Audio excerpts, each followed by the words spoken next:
Welcome to the podcast. We want to talk about Diablo 4 Season 1 announcement that happened a few days ago. So let's just, jump into the details of, basically what are our thoughts. And I just want to hear from everyone, like what they think, like what the plans are maybe, and these kind of topics is what we're going to cover today for the most part. And of course, like some general stuff we can talk about, like open-ended discussion is always fine. Let's start with some intros. So first of all, I was going to say hello as the host. I'm Wudi. I invited our three guys here to join the podcast. We already had one with Kripp the other time, and Raxx is also like one of our more frequent guests, hopefully, eventually. And we have Ghazzy that we invited, but you can introduce yourselves. Let's start with Kripp, for example. Hey guys, I'm Kripp. I started streaming because of Diablo 3, and then because it wasn't very good when it came out, immediately quit. But I'm still streaming, so that's good. And then Diablo 4 came out, so we enjoyed that a lot more than the third one. At least when it came out, Diablo 3 had a bit of a ride on the upswing, I would say. Mm-hmm. Okay, Ghazzy? Hi, I'm Ghazzy TV. I started watching people stream D3, and then I started streaming myself as I moved over to Path of Exile. I guess I thought that was better back then. Yeah. Continued over to D4, and I've always loved necromancers and minion-related classes and ARPGs in general. So it's like a rather interesting ride with D4 so far. Okay, and Raxx? I'm Raxx. Grew up watching all the streamers like Kripp and mods in the very beginning, streaming D3, and I said one day I want to do that. So everybody left D3. I'm like, well, where is everybody? So started streaming that game. I didn't know this at the time, but at the time that was a great time to start because D3, after 8 years of nothing, actually got a lot better at the end. But sometimes it's too little, too late. So we're here on Diablo 4, just blasting all the time. Yeah, nice. Yeah, I mean, for me, it was also like most of my streaming career was in D3 actually, so I guess a bit similar to Raxx here. I know Ghazzy is like big PoE guy with minions in particular. He's like known for the minion builds. Yeah, so kind of cool to have like some different like ideas and perspectives around here. So yeah, let's jump in. First topic I wanted to talk about. I'm not sure if like how much you have been like already like talking with your chat and stuff about like the Shaco incident that happened lately. I think that was just like a kind of like lighthearted intro that we can have here. I wasn't there, unfortunately. I was actually away for exactly those 2 days, right before the announcement, right before the patch. I was like going into the airplane. I was away for 2 days, so no Shaco for me. But did any one of you catch one? Don't ever go on vacation. That's the life lesson to learn. Yeah, I mean, last time was like, I don't know, like for a week, like 4 months ago or something, and now I went for 2 days, and it cost me dearly. I have a daughter. She's 3.5 months old now, so I took that evening off to spend with my family, and then I heard about it That's the day a big after. Mistake. Yeah, the family part or not being there for the Shakos. You just have to play 24/7. Oh, there's that. But the problem is, though, that Necromancer has unique slots for all of these slots that the big ones are for. So I don't think I would have made it because I would have to level up another class, Orc or Barbarian, for it, right? It's only to like 80. Did anyone manage to get one? Did you guys get one? Well, they said there was only like 140 that were gotten, which, I mean, I believe it when I see the audit type of thing, but okay, all right. Maybe it was more and they said it was less to like make it not seem so devastating.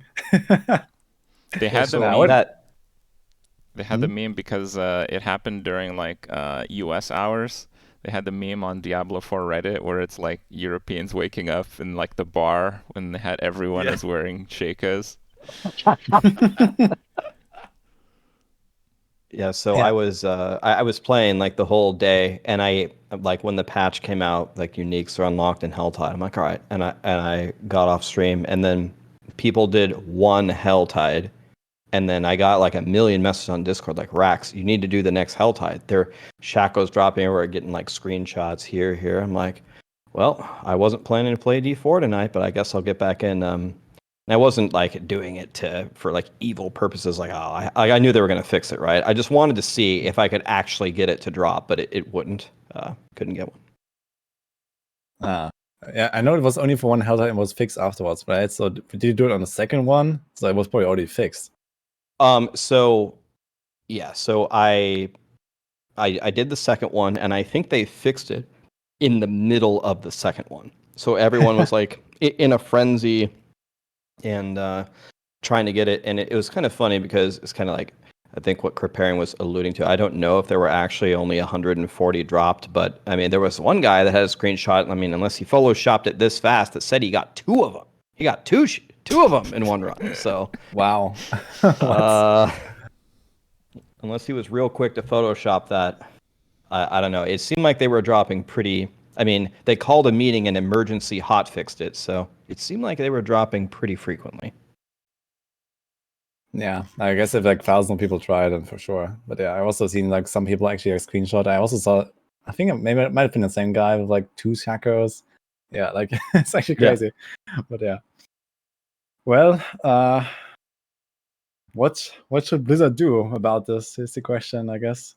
So they have just like disabled it and said, okay, guys, keep it, and now what? Like I mean, I like the other Reddit post that showed up that said the unobtainable is now unobtainable when they disable the loot drops of it. Yeah. And I kind of feel like they're a little bit too rare. Because I love chase items, I really do. When you need to play, you know, the usual standard jail sentence a murderer in the States gets to drop one. I mean, that feels kind of a little bit too much. But at the same time, even if there's only 142,000 or 142 allegedly that dropped it, I feel like the ones that dropped it naturally, that value or sentiment, whatever you want to call it, for them getting them is diminished because of this. I actually expected them to roll back and remove all of the ones that dropped. I felt that was a logical result of what happened to fix the problem, but they never did that. You don't yeah, I agree, think it's Kripp? like because it's like Eternal Realm, probably no one really cares that much, I guess. Like in like 1.5 weeks, everyone's gonna play season, or like most people will play season, I guess. And then yeah, I don't think that someone is gonna stay on non-season just because they have a Shaco now or something. That would be a bit strange. So I don't exactly agree with the rollback, and that was kind of my first thinking. Usually, yes. Usually the rollback is where they go with these kinds of things, and not just they being Blizzard. I think just gaming companies, when there's like a screw up like this, and let's be honest, it's a screw up. Like, you know, probably they should have tested this a little bit, because there were, aside from bug fixes, there were almost no actual changes in the last patch where they did this. It's basically like, okay, we're going to change this one thing, and that one thing is massively off. Yeah. Okay. Now, in terms of rollback, I made a Twitter post right away, and I'm like, you know, if they roll it back, you got to tell them that it would have dropped for you anyway, even if it wasn't bugged, and that's because you're a lucky person. And the idea is that it's really hard to argue with nonsense. But, you know, some people kind of believe this stuff. And I think it does open Blizzard up for, like, I don't know, some form of like liable action here, because it does get really tricky, because they did say that it can drop, right? They did say that. So if they can drop and you got it to drop that way, how can you say for sure that you wouldn't have gotten it and you were just really lucky, or you got it because of the bug? There's no way to isolate those two cases, and I think that's where it gets really messy with the rollback. It's not like it was a bug where if you kill this rare level 1 boar and Shakos were dropping off of it. It's like, hey guys, this method will give you this item. It gives them that item. It's like, oh yeah, but it was too common. oh no. Right? So that's why I think there's no shot there was a rollback. That's why I'm always going to be suspect of the figures they're going to give out, because they're in this spot where the only thing they could do is minimize the impact. There's no way they can roll back, given that. But I guess technically they can do whatever they want, though, right? Like this whole like arguing with them and okay, did you get it or not? I mean, they can just go into your account and delete the item like from anyone, right? So they can do whatever they want. They can even ban you if they want, right? Yeah, So. but that's true. I've had conversations with Blizzard, not on this and not on D4, but in D3, where they were considering, what can they ban for? What telematics do they have? What can they do in situations like this?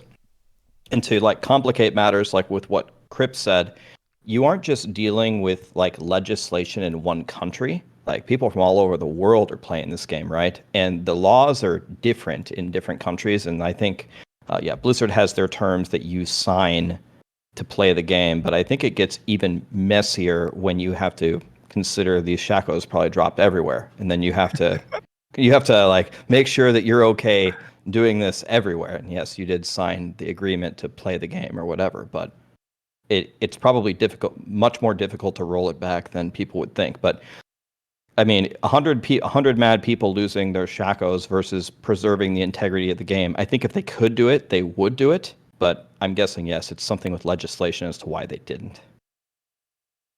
I also have like you asked, what can they do in general? I think in general is a pretty interesting case as well. So we have data mined on rarity of uniques. We just don't know what it means. Like they did data mine how rarity is displayed on each item. So all the Uber uniques have a rarity number of 1. Again, we don't know how it's used in a formula, but so all the Uber uniques have a rarity of 1, and the rarest non-Uber uniques are 400,000 in their rarity category. Again, it's data mined, and it goes up to 800,000. So if it is like a linear thing, it would indicate that the Uber uniques are 400,000 to 800,000 times rarer.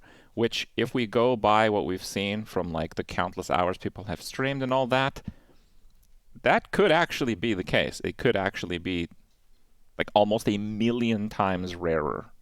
So the solution in my mind is just not to do that. Like that's like seriously, who finds like what's the most common unique you found? Frostburn? So you're gonna have to find 800,000 Frostburns before you'd average out a Shaco. Well, I'm almost there then. How many lifetimes do you have to play? Right? Yeah, it's definitely a bit strange, like how I can definitely believe that this is actually like just like a straight up multiplier to the drop rate or something, and it's like literally 800,000 times more rare. It definitely sounds plus minus right, I guess, if we look at those like mythical drops, like this one guy in Korea and then the other guy in China like 2 weeks later, and that was about it from what we knew about shackles, right? So yeah, and when that happened, everyone thought it was fake and photoshopped, and Yeah. it was such a phenomenon that Blizzard had to go confirm that it actually happened because nobody believed them. Yeah, I mean that's definitely really crazy. I mean, I kind of like the idea that it's like some really crazy items that you might get a jackpot or something. The problem is that there's like nothing else, right?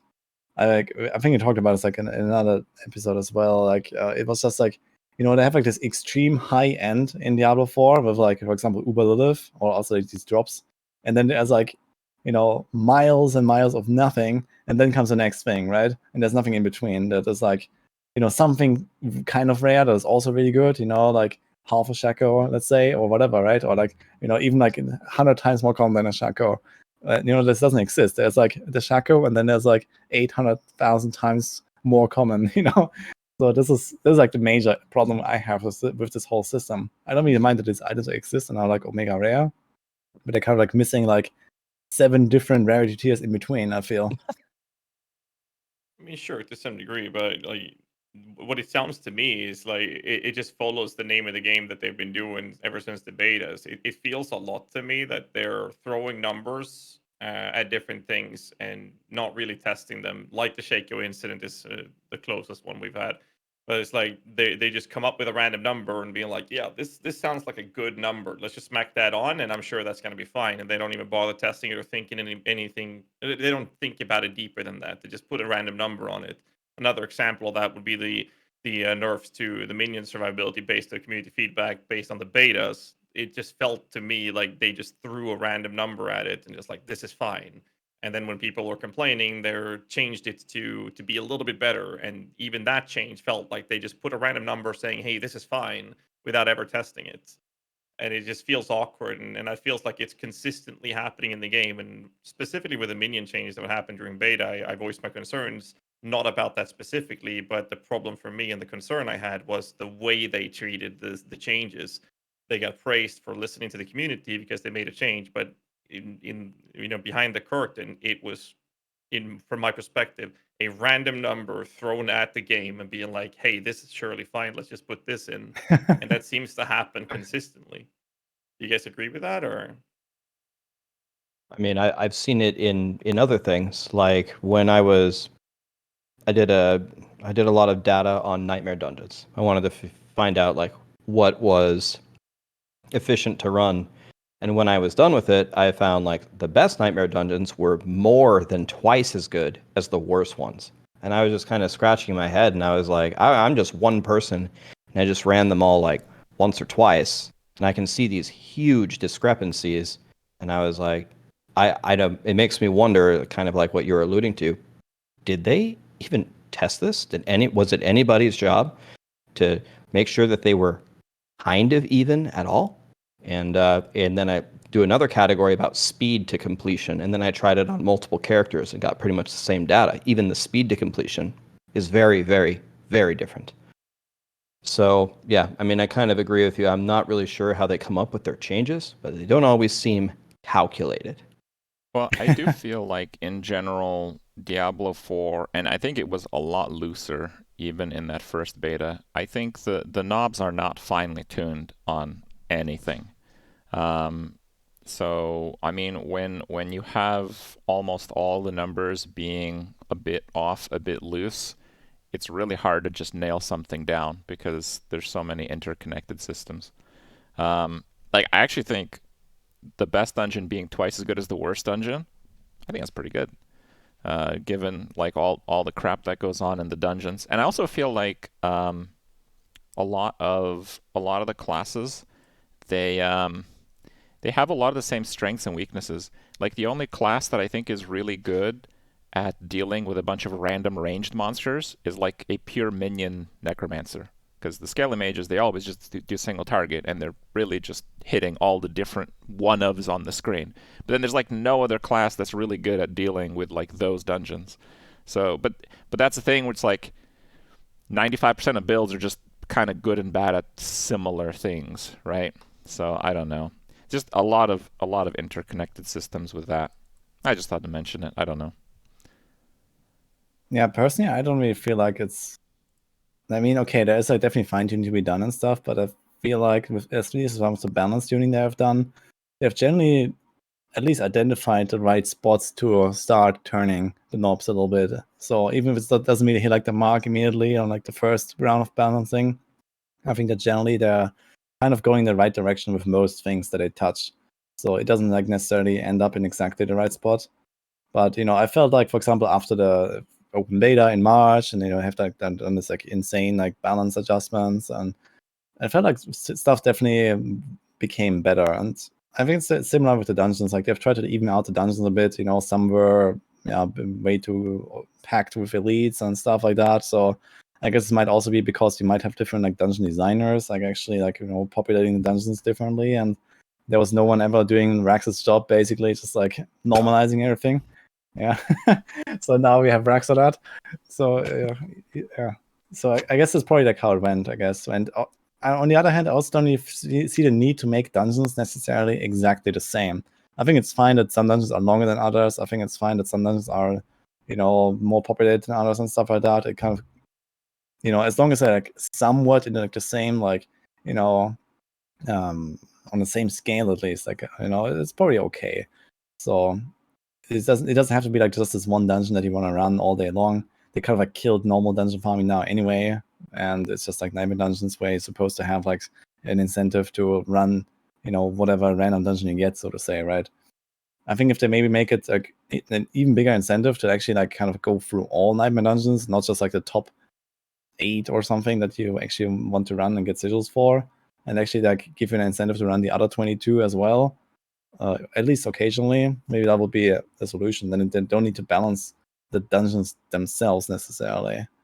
I'm finding it that scarcity is pushing me to run all the Nightmare Dungeons anyway. Like now that I've re-rolled on hardcore and I don't have that like infinity Nightmare sigil dust, if I want to run exactly +3 and I'm trashing all the backstabbers and like I don't like the 100% extra to barriers. That's also super not cool for hardcore. So if I'm trashing all of those and I'm trashing like Conclave or something, it's actually pretty tight. Like I'm rolling with very little Nightmare Sigil dust, just having to just incrementally match my level. I think it's kind of more of an issue that they implemented the system after you played so much not having run Nightmare Dungeons to begin with. But I think the scarcity of the dust isn't too bad. I think if they make it maybe like 20% more scarce, you're kind of going to have to run all of them. I mean, this is all assuming that they fix Nightmare Dungeon resetting. It's like the current meta is you take the best dungeon. Yeah, you take the best dungeon and you make sure you roll it with Magic Find and with the Nightmare Portals. And then you just run that 24/7. I think it's tier 49 or something, and you stick to that one all the way to 100. It's super smooth. It's not okay. But I mean, season 1 is we're not far off from it, and I don't think they're gonna change that, and that's gonna affect and skew the entirety of any sort of race sequence in the new season, from my perspective at least, because there isn't any dedicated solo self-found environment unless it's self-imposed. Yeah, it's that's definitely a problem, I guess, for like the competitive aspect. I guess I would be surprised if they don't fix it. Honestly, this bug has been reported like weeks ago, right? And people have been doing this like gameplay bug. Yeah, and I don't even know how it works exactly, but like I just kept running Nightmare Dungeons like basically since launch, like even before the buffs and before the teleport. I was running Nightmare Dungeons. I kind of enjoyed them, so I was just kind of like blasting and not really caring about all these like normal dungeon reset strats and now the Nightmare Dungeon reset strats and get exactly that sigil and all that.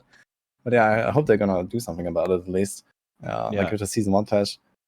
Yeah, I'm almost certain they're gonna fix that. If they don't, that would be a huge miss. And kind of like Kripp said, so when I had the data gathered, I was like, all right, make a little tier list, and I've got S, A, B, C, D, the classifications for the dungeons, and I'm asking myself, all right, if I play by myself and I want to trash a couple of keys if they have like resource burn or something like that, how many can I get away with salvaging to keep my stream of keys flowing? And it's not as much as you would think. Like you can probably salvage the D tier keys, but if you salvaged every C tier key as well, I think you just run out. So yeah, you can only cut out like certain affixes and then some of the very, very worst ones either via XP or just because you hate running them. Conclave is terrible, for example, as he said.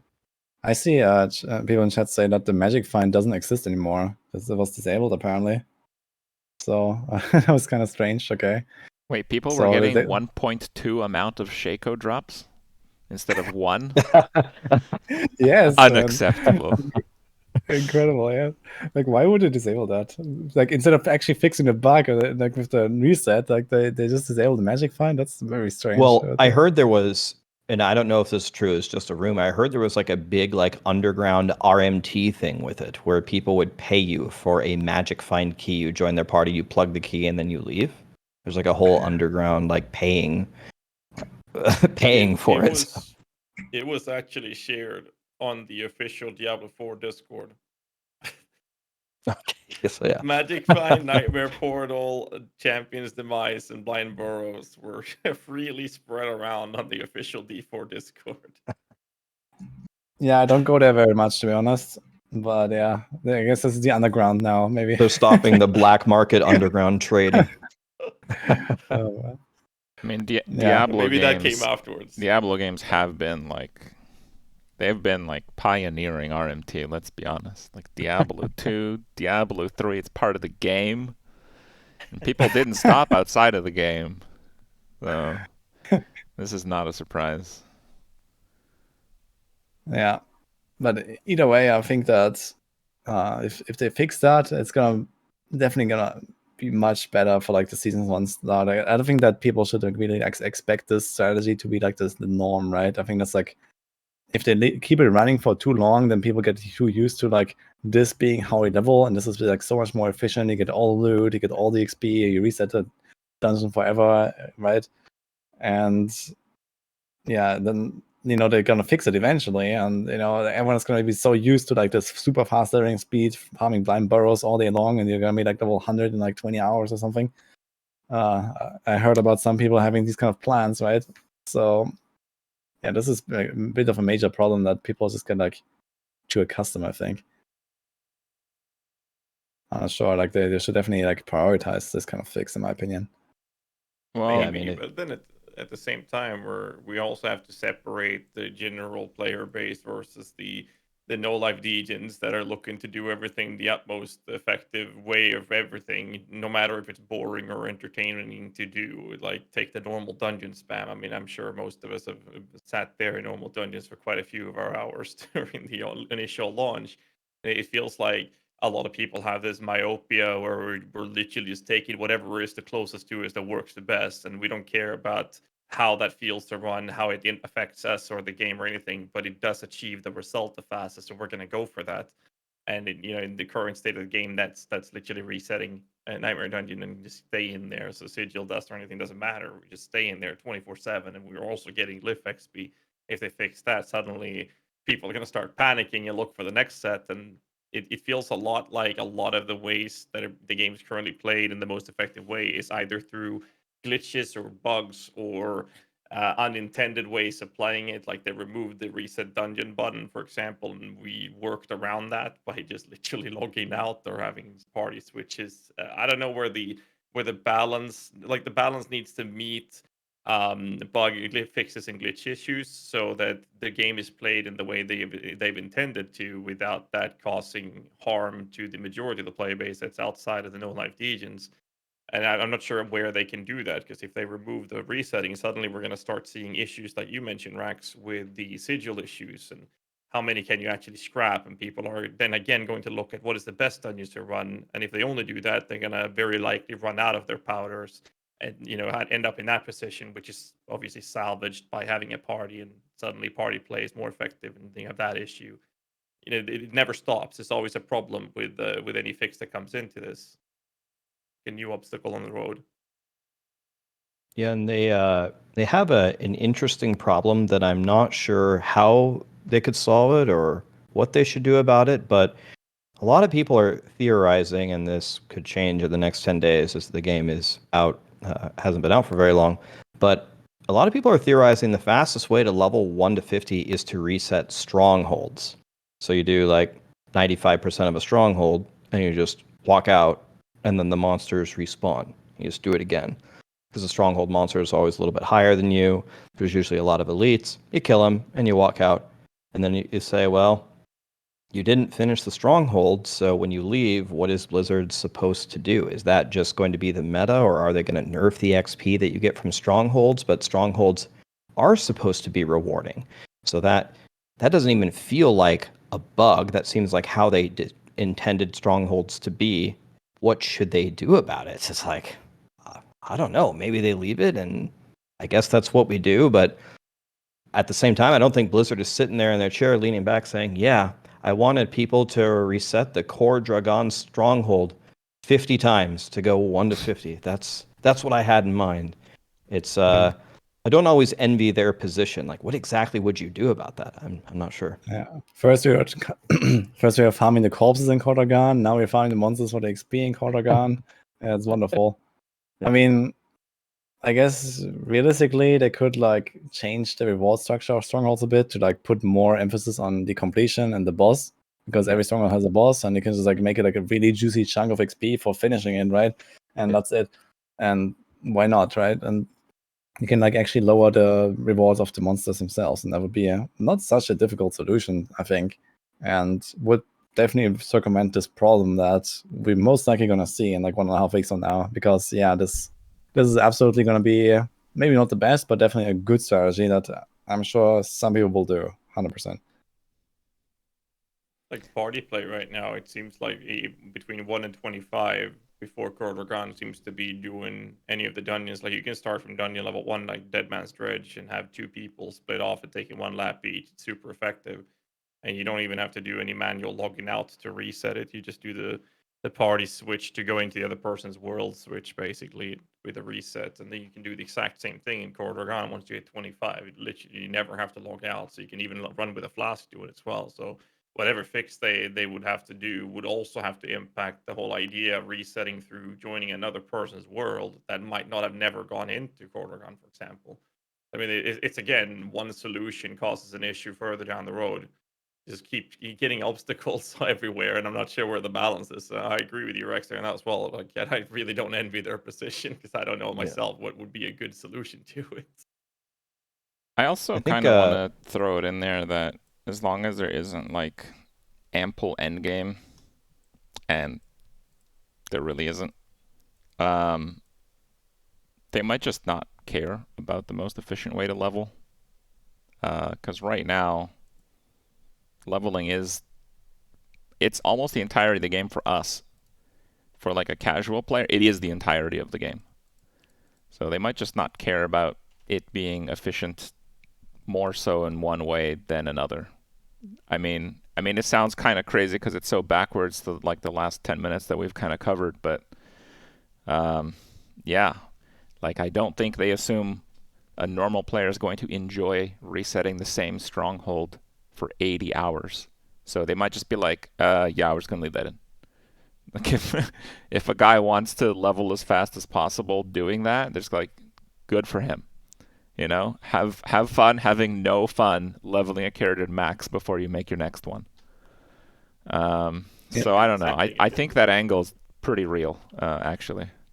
Yeah, I agree with that actually, but I think that at the very least, once they start introducing leaderboards down the line, and there's actually like a real incentive for many people to do that, just to be the fastest, to get there first, etc. And then you're gonna have like this meta established with a Kordogan and reset. I think that's gonna really upset a lot of people. At least at that point, at that point they have to like find a solution. Because if right now, there's only these unofficial races and no one really cares and all that stuff, right? But once there's like actually like an in-game incentive, potentially in-game reward as well for that, then you have to look at what is actually the meta of leveling. I think like it's gonna be relatively important. At least that's my take on that. Like you don't want to have like like a season start and then there's like the entire D4 category. You just see people running Kordogan up and down like for like a day straight or something. I mean, wow, that will also not really just look good, on the game. I guess some people looking at it. So yeah, so I think that's right. I think most people who play Diablo 4 probably don't consume any content, right? They probably don't read guides. They never even think of to reset a stronghold. And the only time that this is really going to come into play is if people are watching Kripp or Woody blasting at the beginning, or Ghazzy, they're blasting and they're resetting Core Dragon. It will mean more when the leaderboards are there, but they're going to be looking at them and be like, "Why are you doing that?" Well, it's the fastest XP. Okay, Ghazzy is level 50 and I'm level 12. Okay, and then they have to make a decision. Some of them will care and be like, "Well, I want to be level 50," and they'll go do Core Dragon and be like, "I don't want to do that. That's not my D4 season 1 experience. I'm not going to sit there for 8 hours and reset Core Dragon," and then they're not going to care. So yeah, I think if you're sitting there as a developer changing your game based upon that kind of thinking, well, fixing Core Dragon is not at the top of your list right now with no leaderboards, with a huge chunk of the player base not consuming any content. They'll never even think to do that. I think that with the lack of endgame, I think that we all can agree that fixing leveling stuff like that is not so much of a priority for us either. I think we are more interested in seeing more in depth, or at least a wider range of end game options or events or challenges to encounter and interact with. But at the same time, Diablo has, well, at least since D3 as well, is always catered mostly to the more casual player base, which makes up for the vast majority of the player base as well. And that's something that a lot of people are complaining about. But at the same time, it's not necessarily a bad thing. There wouldn't be 1% players if the 99% doesn't exist to start with. I mean, that's one thing. But at the same time, the PoE has the other problem where it's detrimental to be a new player in the current, or it's much harder to digest in the current state of the game, at least moving in. But there's a lot to do in the end game for those type of players, and it's kind of the opposite way, right? I think that there could be a middle ground. Maybe in fixing the leveling and whatnot is not necessarily as important as it is to make sure that there is content for the casual player base that is only enjoyable to interact with, but it's also there's also content for the mid game players or the end game players that are fast at getting there, the no life degens to actually interact with, rather than this whole gap between level 70, 80, and then there's nothing until you're geared to your teeth going in for Uber Lilith, because there's a huge gap there right now with, like you said, 800,000 Frostborns before you get your upgrade. I think that's a bigger problem for the longevity of the game rather than leveling speed and meta plays. Because it's like I know for a fact that even if when a race is over, because a lot of people would enjoy that part, there is no more fun in leveling your second character sitting in Cordragan for 80 resets. Well, I During the definitely race, agree with there's a the uniques purpose. thing. Like if you think about it, if you delete the Uber uniques, because the Uber uniques are kind of for all classes, not all of them, but like almost all of them are for all classes. Each class is like 7 unique items, and some of them are just awful. Like Some, yeah. if you compare that to any Diablo game, I think there's more uniques than Diablo 1. I don't know, it's Yeah, so little. it's definitely not a huge variety, but they are gonna add, I think, 6 uniques, right? So they're probably gonna add like one for every class and one Right, of like one. yeah. But it's something, and I guess and like to keep doing this for like the next every single season. I mean, it's gonna add up, right? But at some point, we're gonna get to the point where okay, now you have like 50 uniques per class, and like how are you gonna get the one that you actually want for your build, right? So that's gonna be like another major issue, I think, down the line, where already right now we have like so much demand, I guess, for like target farming, and I don't really see them like addressing this at all. Like okay, like the Helltide thing, they tried, and then they had a Shaco gate, and now it's like okay, now we have uniques randomly drop from Helltide chests, so it doesn't matter which one you open, so you're back to just farming mysterious gifts, right? So it's like they don't really have like any kind of like maybe they have a plan, but at least for now it's not visible that we have any kind of target farming. But I think we should have that, I guess, at some point at least. And then they can introduce as many uniques as they want. At least if you have like a kind of like a path, towards a certain item. But yeah, I do agree that the variety of uniques and also their power is way too low in most cases. So at least on Rogue, there's like the boots, and that's it. Everything else can like whatever. And I'm like, huh. I Sorry. feel like Helltide was like their kind of way of creating this target farming feeling, where you can literally go in and be like, "Hey, I need a new helmet," and I can go take the helmet-related chest from Helltide. Like on paper, it sounds great, but it just doesn't work very well in general. And then obviously with the I don't want to say a lack of access to health type, but it's not like you're able to target farm it for all the hours that you're deciding to play the game for the evening. It's only up for so long during those time frames. Um, but I definitely think that more target farming should be the case in the game. I feel like that's something the game could really benefit from in general. It seems to be something that a lot of ARPGs, in general at least, have incorporated in different ways. Last Epoch has the availability of farming specific types of items in certain map areas. Path of Exile have div cards, for example, that you can get fragments of the item you're trying to get from certain zones, as another example.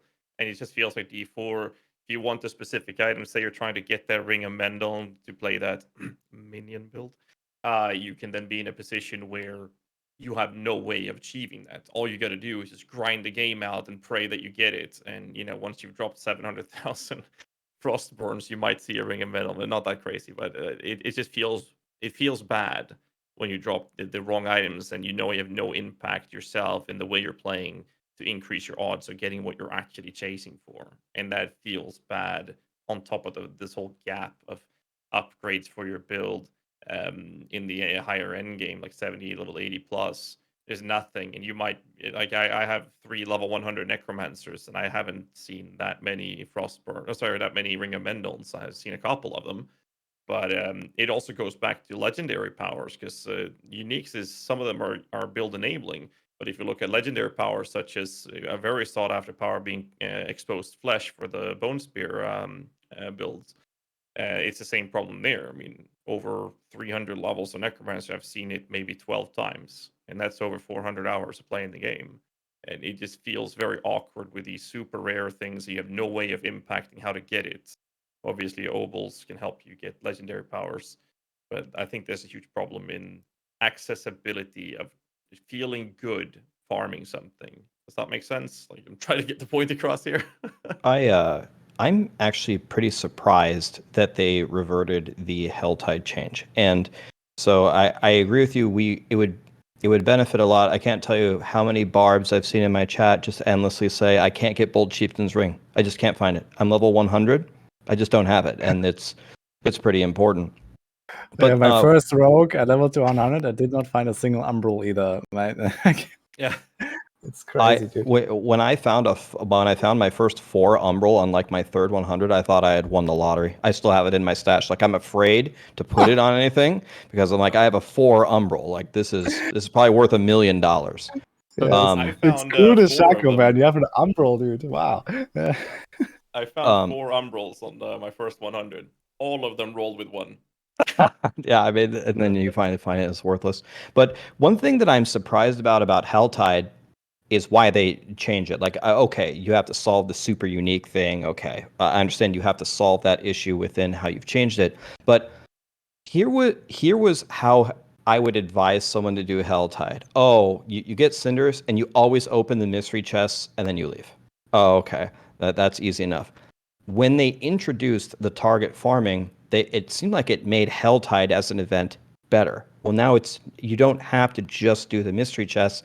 You can open the mystery chests, and you can also, if you're a druid, you can open all the helm chests, try to get your Tempest Roar. Like, there's so many druids salivating to try to play Werewolf Tornado, and you can't do it unless you have the helmet. In my druid playthrough, 1 to 100, I found 7 Tempest Roars, and there's several hundred druids that don't have a single one. So I thought the target farming addition to the game would have been good, and I actually thought it would make Helltide more dynamic and as an event itself. So I'm actually very surprised at Blizzard's idea to revert this. I don't get it. I have a few things to say, and I feel like I'm devil's advocating here, but so they have a system for target farming, and it's pretty interesting, where it's like the bases have higher drop rates based on mob type, and it's like pretty significant.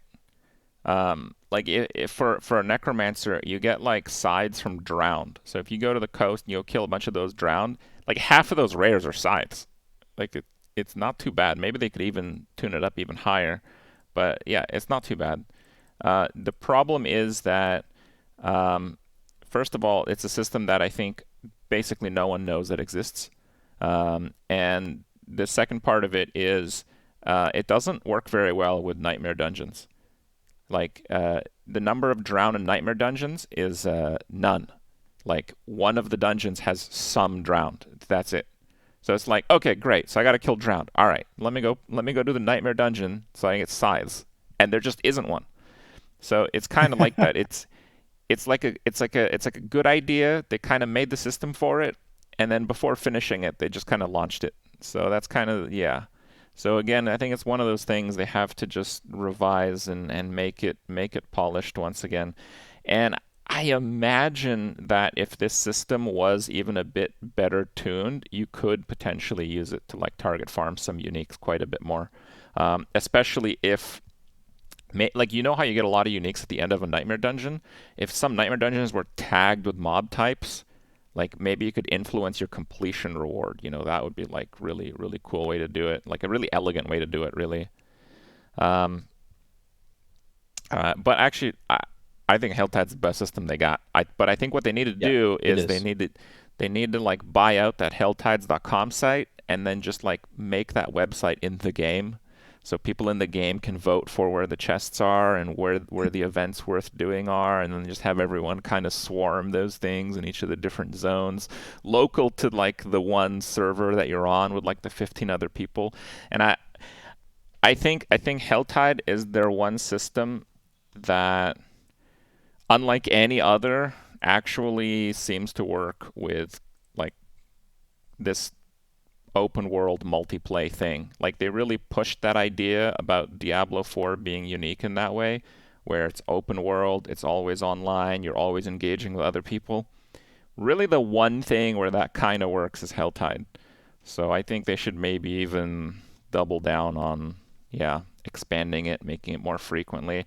Right now, I feel like as a solo player, I feel like Helltide is the best place to get loot. If I want experience, I do Nightmare Dungeons. If I want better loot, I do Helltide.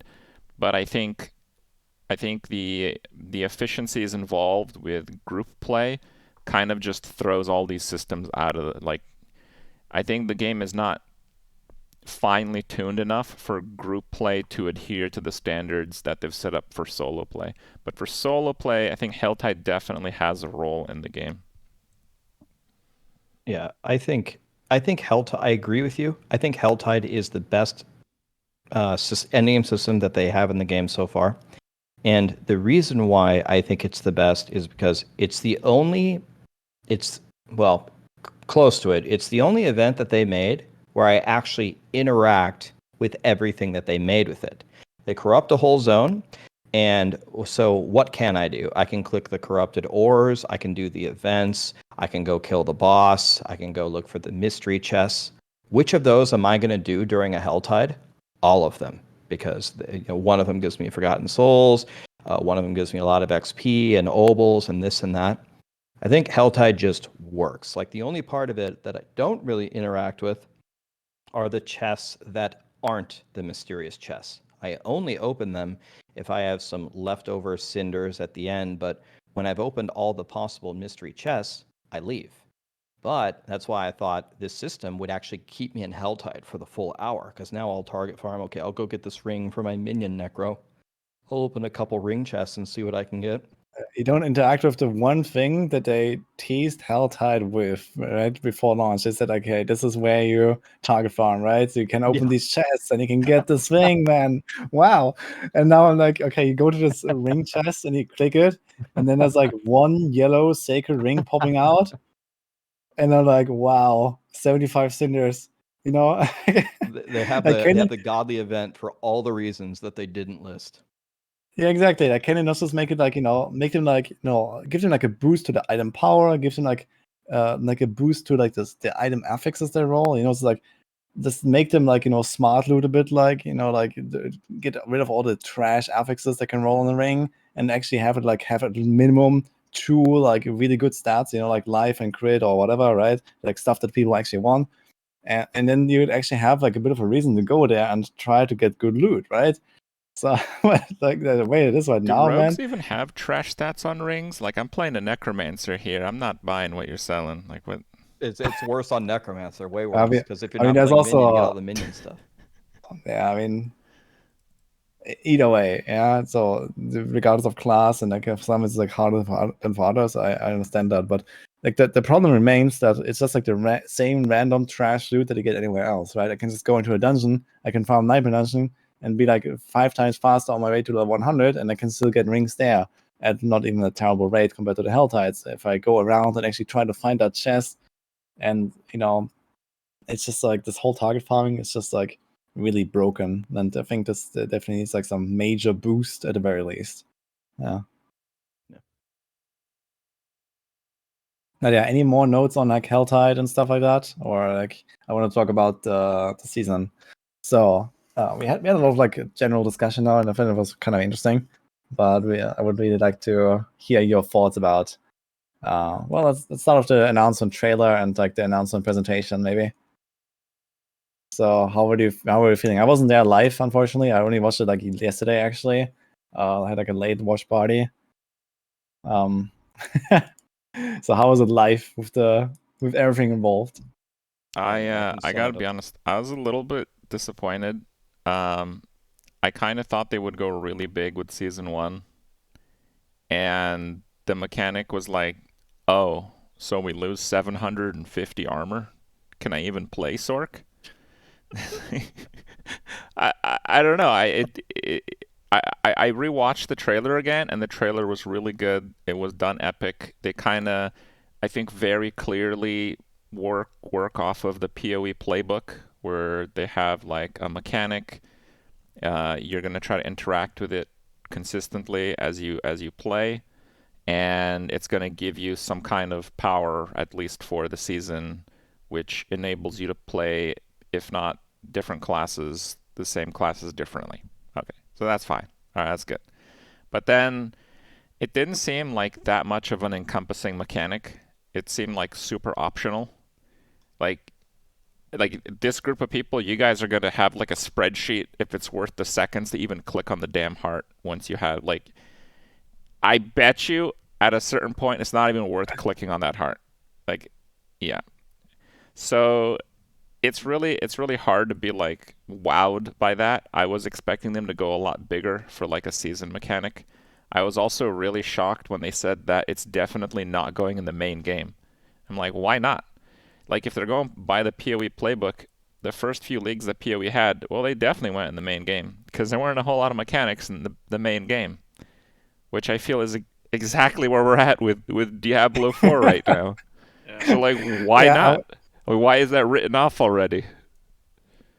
Yeah, I was also very surprised to hear that, I gotta say. Like this, like I was like, okay, take like, at least like the first 5 seasons, make them really pork, and then at least keep something of it in the game, right? This is like how it works. This is literally how RPGs work. And I'm like, wow, they're not planning to do this like from the start, and then like they're like this like oh, okay, if it's really good, you might keep it or not. And like, wow, really? And like, have you not seen this coming? Like, like people actually want more stuff. It's also kind of weird though, because if they had said from the start that their initial plan is to have it in the core game, that would please a lot of people that are not interested in playing the season, because then they would have confirmation that, okay, but once this is over, we're gonna have that in the Eternal Realm, and I can engage with it then. I mean, I feel like it just would have been an overall win-win situation, no matter how you bend and look at it, just to have it in the core game.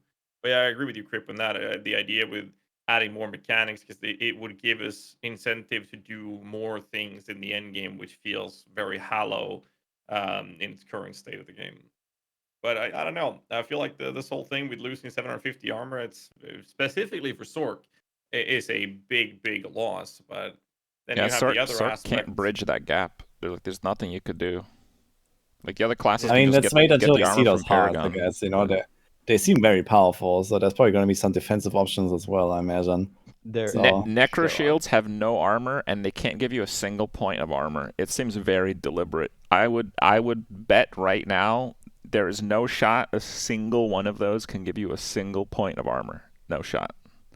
I think armor is like the last thing that they did to balance everything, like from mob scaling to player defenses.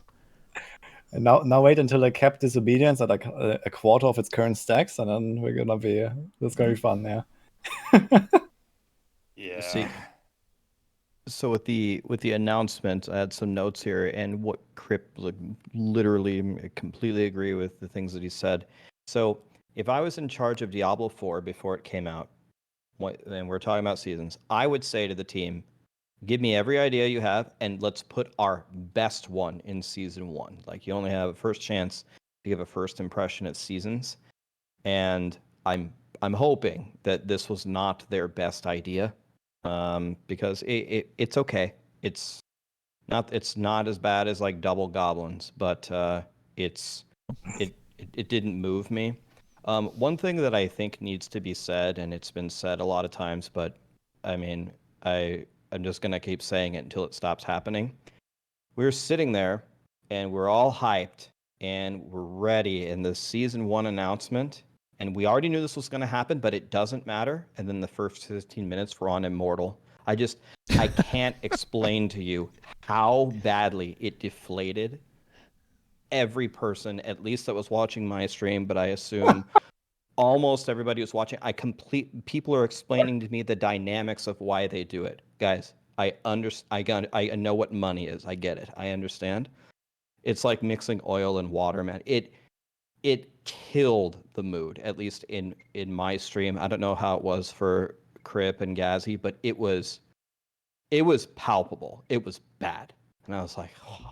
At 15 minutes, I don't know if it actually was 15. It just felt like an eternity. 20. And then in the Q&A, they went half and half. They went like one Diablo Immortal question, and then another. They're like, how much does the Blood Knight cost? And that was like the coolest announcement you could ever have for Immortal, a free new cool class. That was like the epitome of what they could do, and it was still just devastating. Wait, you don't want to play Immortal with me when the guy with the polearm comes out? Damn, dude. I mean, I was looking forward to like that. it, Kripp, but I'm gonna pass on that one. I felt it was kind of I felt kind of bad for the devs that was there as well, because of the way the chat was behaving, the Diablo chat, not my stream. I'm guessing you guys were fine with your chats as well. I'm just saying They like, walked into that, they bro. received Sorry? They walked into that one though. I mean, yeah, I think they were pretty much prepared for it, inevitably. I don't know. Like, I understand why they would do it that way, but it just felt so misplaced in general. And I don't know. It was just awkward all around. And the 15 minutes was 20. I tried to sleep, but I couldn't fall asleep on stream with it.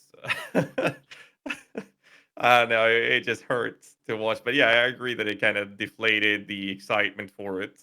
And I don't want to. I don't want to talk ill about them too much, as I play this game for too many hours and I'm finding myself enjoying it despite a lot of issues. I do feel that they could have done more with the announcement itself. I feel like it felt more half-assed than big hype. Hey, this is our first big season. Watch this. Look at these clips. Look at this gameplay. This is what we're doing, and hyping it up. It just felt like, oh, watch this, or we're doing this, and then was what 1 minute of total content of watching or something, and it just felt half-assed. Am I the only one who felt that? Yeah, absolutely. I gotta say, like, I watched this, like, and I watched it late, right? So, like, everyone already knew what was going to happen, and I watched it, and then I saw this level 7 barbarian leveling up to level 8, and then I rewatched exactly that clip like 7 more times in the next 5 minutes because I didn't have any other footage, and like, wow, can you not like just like make a character and like play this thing for like 5 minutes straight? And like, is that too much? Like, why can we not see like an actual clip of the stuff and maybe see like another fight, another mechanic, and this stuff is all done, is all ready, like, just show us like 5 different ones or something, right? And like, what's the big deal? And like, why do you need this like level 7 bard there with this level animation? Yeah, I mean, I kind of given them that. It's like the first time they do this, like, this Diablo 4 patch announcement and whatever, and next time it's probably going to be better. But I've had like some things you could have seen coming, so not just the Diablo Immortal stuff. So yeah, kind of like a tangent to that and what Kripp said about, at some point you may not even interact with it. The first thing that I saw of it that really bothered me, and I know this bothers me, it's not going to bother everybody, but the mechanic was you kill a monster, it drops a thing on the ground, you click it, and then for 6 seconds, it forms another elite. So don't take that in a vacuum. Don't think of it like that. Think of it as you're running a nightmare dungeon. Okay, you fire it up, you got your minions, you're going forward. You arrive in a room, and in the center of the room, there's an elite, and there's a corrupted elite or a malignant elite, and then there's a bunch of trash mobs. Okay, so you start fighting, you corpse tendril them in or whatever, you gather them up, and you've killed them. The room is now empty. Now you click the circle in the bottom middle of the pile with gold and some yellows everywhere, so it might take you like 2 or 3 clicks, and then you have to wait 6 seconds to kill one more elite. To me, it just feels way too slow. It feels like it's just going to completely interrupt my flow of ARPG deleting dungeons.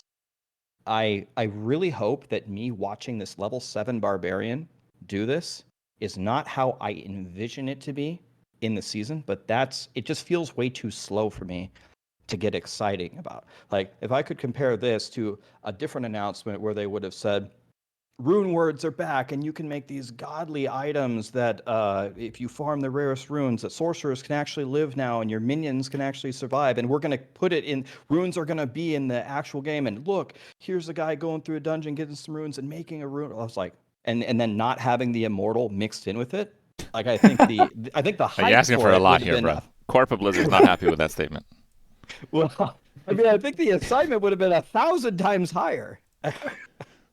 Yeah, I think that would have definitely led to more people coming back to play the season, etc. Right, buying the battle pass because they are more excited. So yeah, I think this immortal stuff probably hurt them more than it is. But yeah, I agree. Like this, is it really? Did they confirm this is like a 6-second delay, or was it just from the footage? I didn't really pay I just attention to counted that. it. I just counted it. Okay, wow. I mean, I have a solution to you. Like, how about you start a season with a blood surge necromancer? Like, just do that, and you won't have this problem. Like, the 6 seconds is gonna feel You just have to be like so weak that you don't have the room cleared by the time that the second elite yeah, spawns. Then it will be fun. exactly, and your flow is gonna be perfect, dude. Yeah. I feel like that also goes hand in hand with how a lot of stuff they've done feels counterintuitive for the genre that we're actually playing. That's how I feel.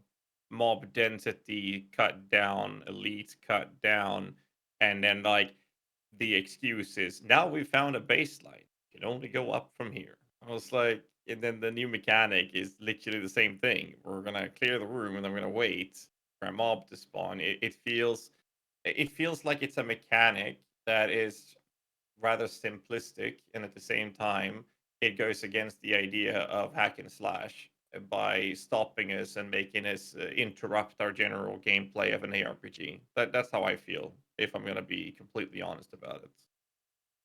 I think they should have just tackled a different thing. Like, I think it should have been much more of a focus on tackling like endgame issues. And there's ways to do that with, slightly pre-endgame stuff. I don't know. Like, I'm just throwing out, if they did like an Uber Helltide or something like that as the mechanic, you could have like Uber Helltide in World Tier 3 that would just give you like half season rewards or something like that. I don't think it has to be like a mechanic that you engage with at like level 1. Because, like, let's be honest, 1 to 50 is not, even for a new player, I don't think is really that big of a stretch in terms of the time they put into the game. I don't know. Yeah, I just think their goal should have been different. I didn't have like a conversation like directly with them, but I'm not disagreeing with you. I wish that they would have addressed the end game more. But one thing that they did mention is that they designed season 1 like a long time ago. So yes, you could still like assign the blame, like you should have known that your end game still needed help with what you had back then.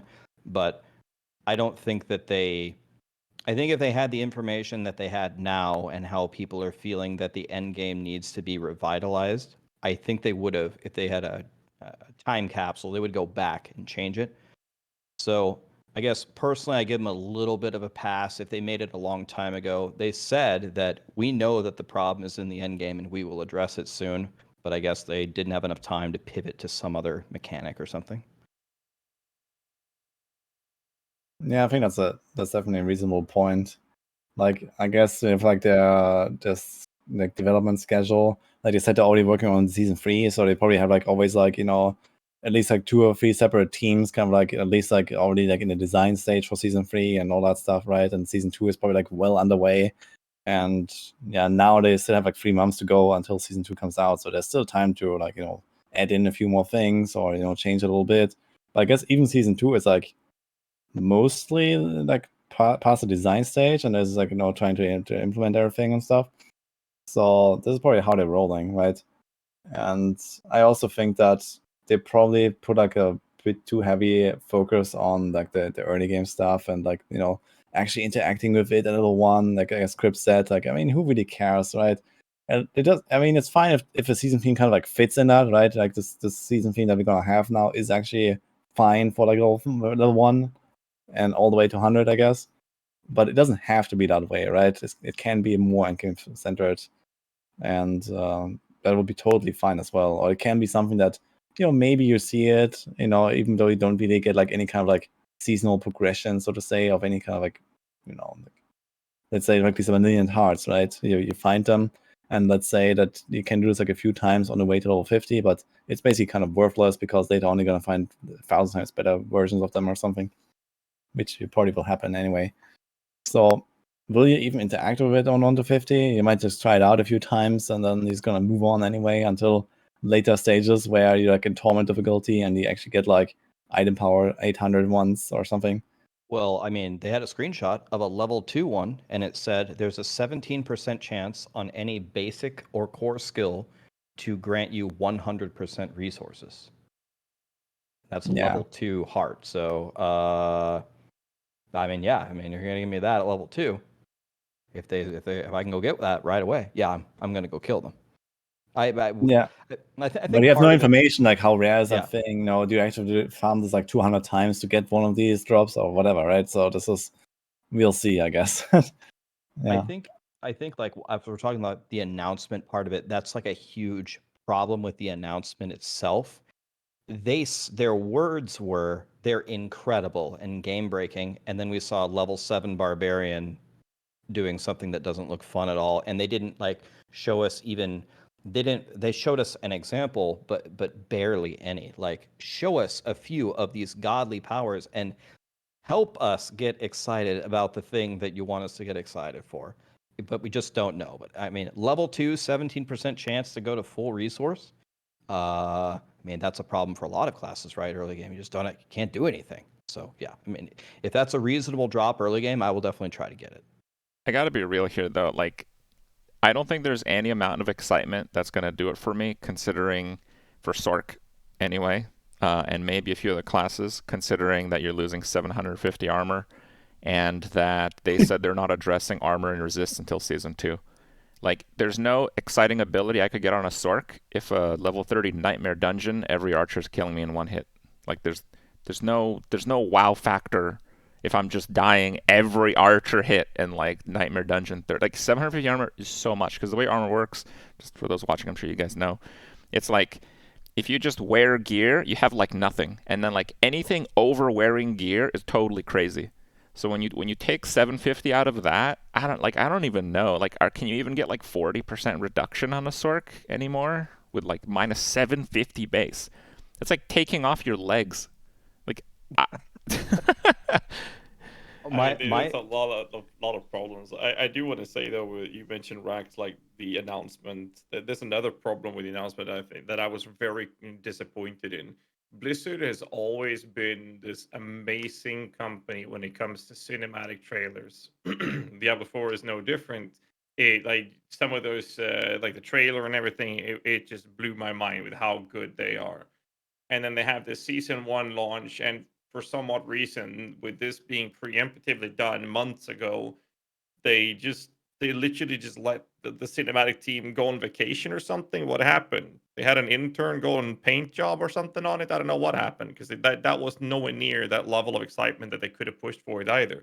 So not only was it the showcase, but like just the cinematic trailer would have hyped up everyone so much more. I imagine those trailers are really expensive too, but I mean, season 1 of Diablo 4 would have been a good time to allocate those resources. But yeah, I mean, keep going. I was just going to make a comment on what Kripp said earlier. I did my sorcerer last on 100 for a reason. And if I like, even with I got the skulls in my rings. I mean, if my barrier is down on any kind of high level nightmare dungeon, I mean they just chop me. I just get chopped anyway, even with the armor in.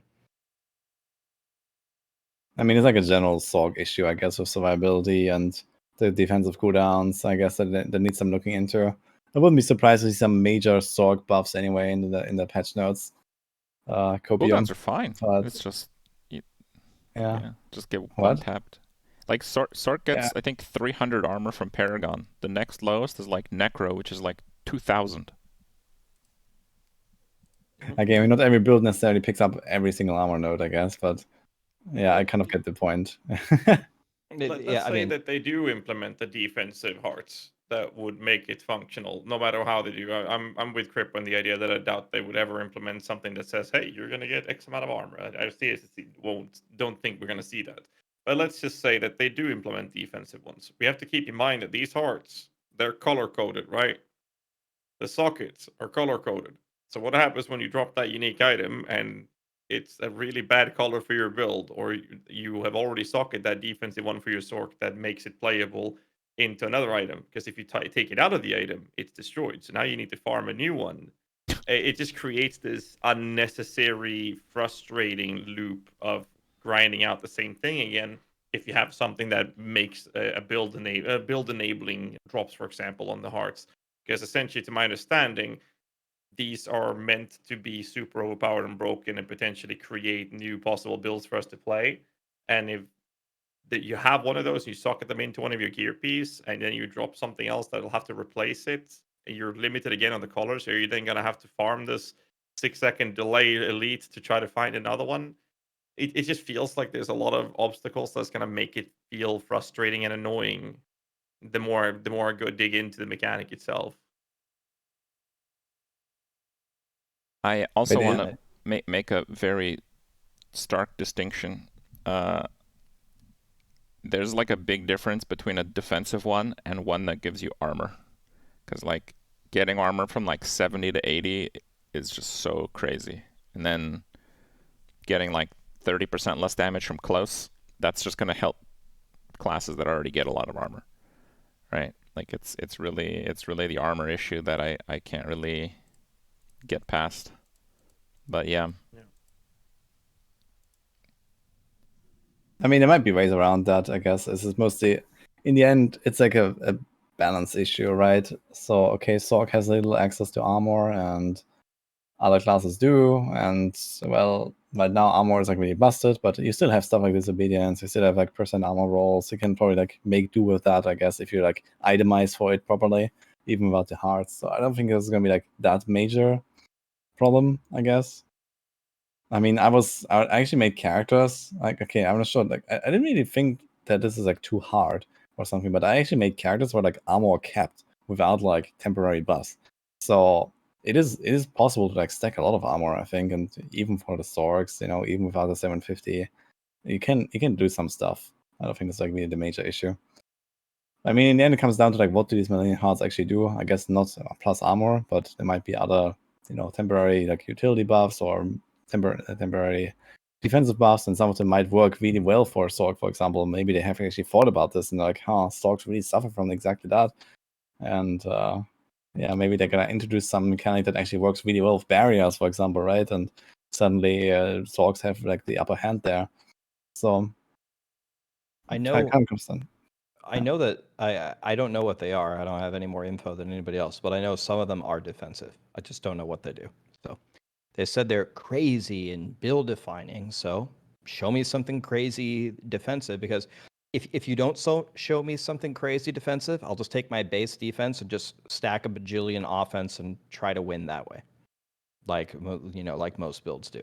But if they're going to put defensive stats as a choice between the offensive stats, and the offensive stats are crazy and build defining, the defensive ones better be as well. Yeah, I think one major thing that I have to be careful with, though, is, at least in my opinion, is that there's actually a relatively good difficulty curve in D4, I think. With like, like how much damage monsters deal to you versus you deal to them and all that stuff. And the offensive versus defensive choices you make.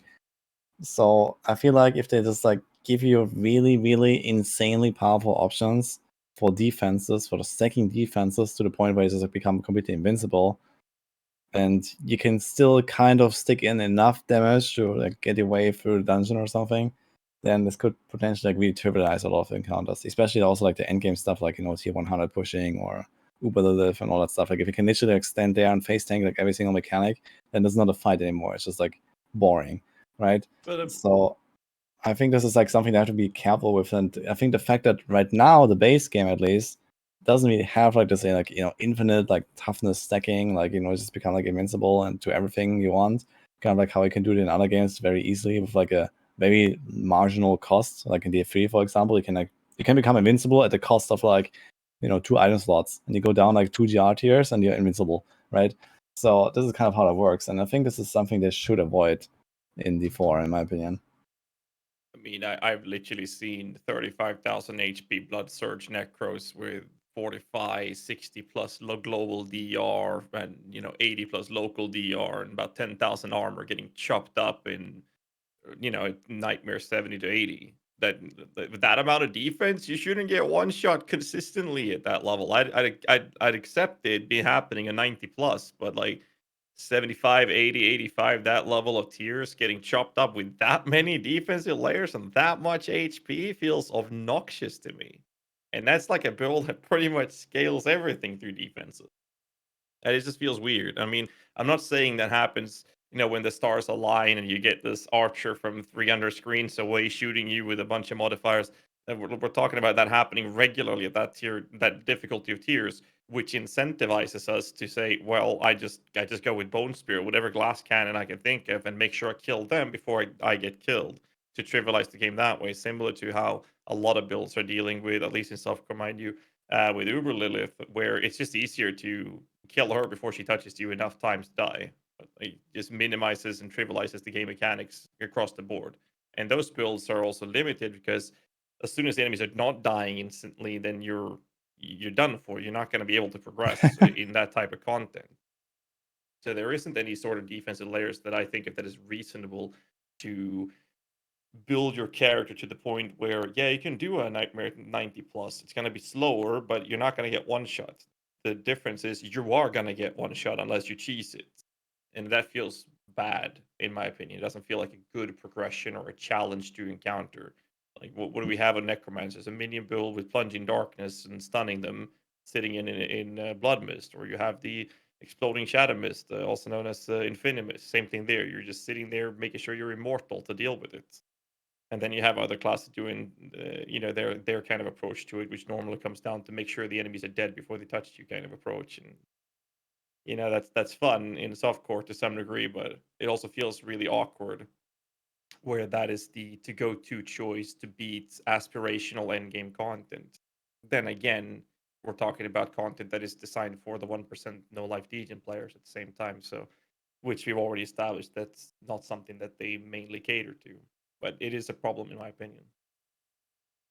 It's probably something that becomes like better over time, I guess. Going back to like this topic we had with leaderboards, kind of like exposing those metas, right? Where there's like something that you do, like this quarter gun reset strategy, that is like the absolute best way to level. And if there's ever going to be leaderboards, I guess it's going to be like so much in the spotlight, similar to how people get one shot in high diamond dungeons, and it's just not really going to be like the experience that anyone is really looking for, right? And there needs to be like better balancing done, and this is like when they can really like focus on these problems a bit better than they can do now, right? Like the game is fresh, like builds up fresh, like all the theory crafting that's going on is like really, really fast and really like like dynamic. And of course, it's going to be kind of tough to follow that and like try to balance out all the classes. Like for example, from my perspective as a mainly rogue player, I have a very different perspective from you, looking at like the Uber boss or looking at high nightmare dungeon pushing, because I actually have options to include more toughness or include more damage, and I actually like fine tune, for example, my Uber Lilith build to the point where I was able to tank a skull under most situations in phase 2, for example. So I could actually fight the boss for like 10 minutes and allow myself like a mistake or two, right? So for other classes, it may not be possible, but if, like, for example, you have like the advantage of blood mist, for example, or so. So I guess like different classes working differently is okay, as long as you don't get to a point where it's like, yeah, everything is like either completely busted, like going to a tier 100 nightmare dungeon and you get like absolutely one-shot by anything, and the only strategy to beat it is just one-shot them before they one-shot you. I mean, that is obviously not fun, right? And again, I guess leaderboards are going to be the solution in that case. Like, there's probably going to be timers involved, and it's not just about getting through the dungeon anymore at some point. It's also about doing it in a good time. So you kind of like naturally want to balance your offensive defense in some form, where it's not just, okay, wait for your 2-minute cooldown, blast down one guy, and repeat or something, right? So I guess this is probably also like another thing that we'll see long term, at least. That's going to be like way better, like, yeah, fine tuning, I think. Well, I do want to kind of mention it. While I'm hoping for more fine tuning in the general case, I think the main thing that's going to really save Season 1 for a lot of people is like enormous changes. Just like everything. Because right now, things are pretty set. Honestly, most of the top builds are using some kind of bugged aspect or mechanic. A lot of the lower builds have bugs working against them.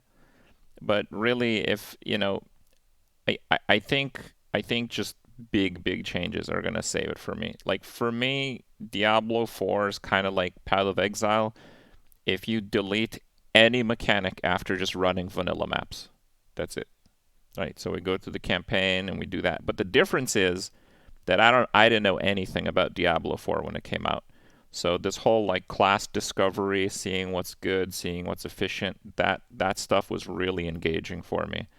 And if Season 1 is like, well, we're going to buff Incinerate by another 10%, right?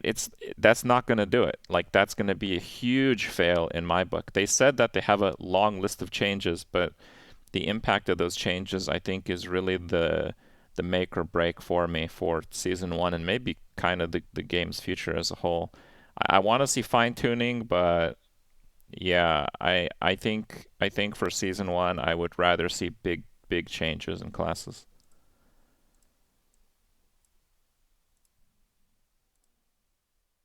I think That's that fair. weaves well together with the lack of build diversity for endgame as well, but I also think that that has to do with a lack of proper endgame.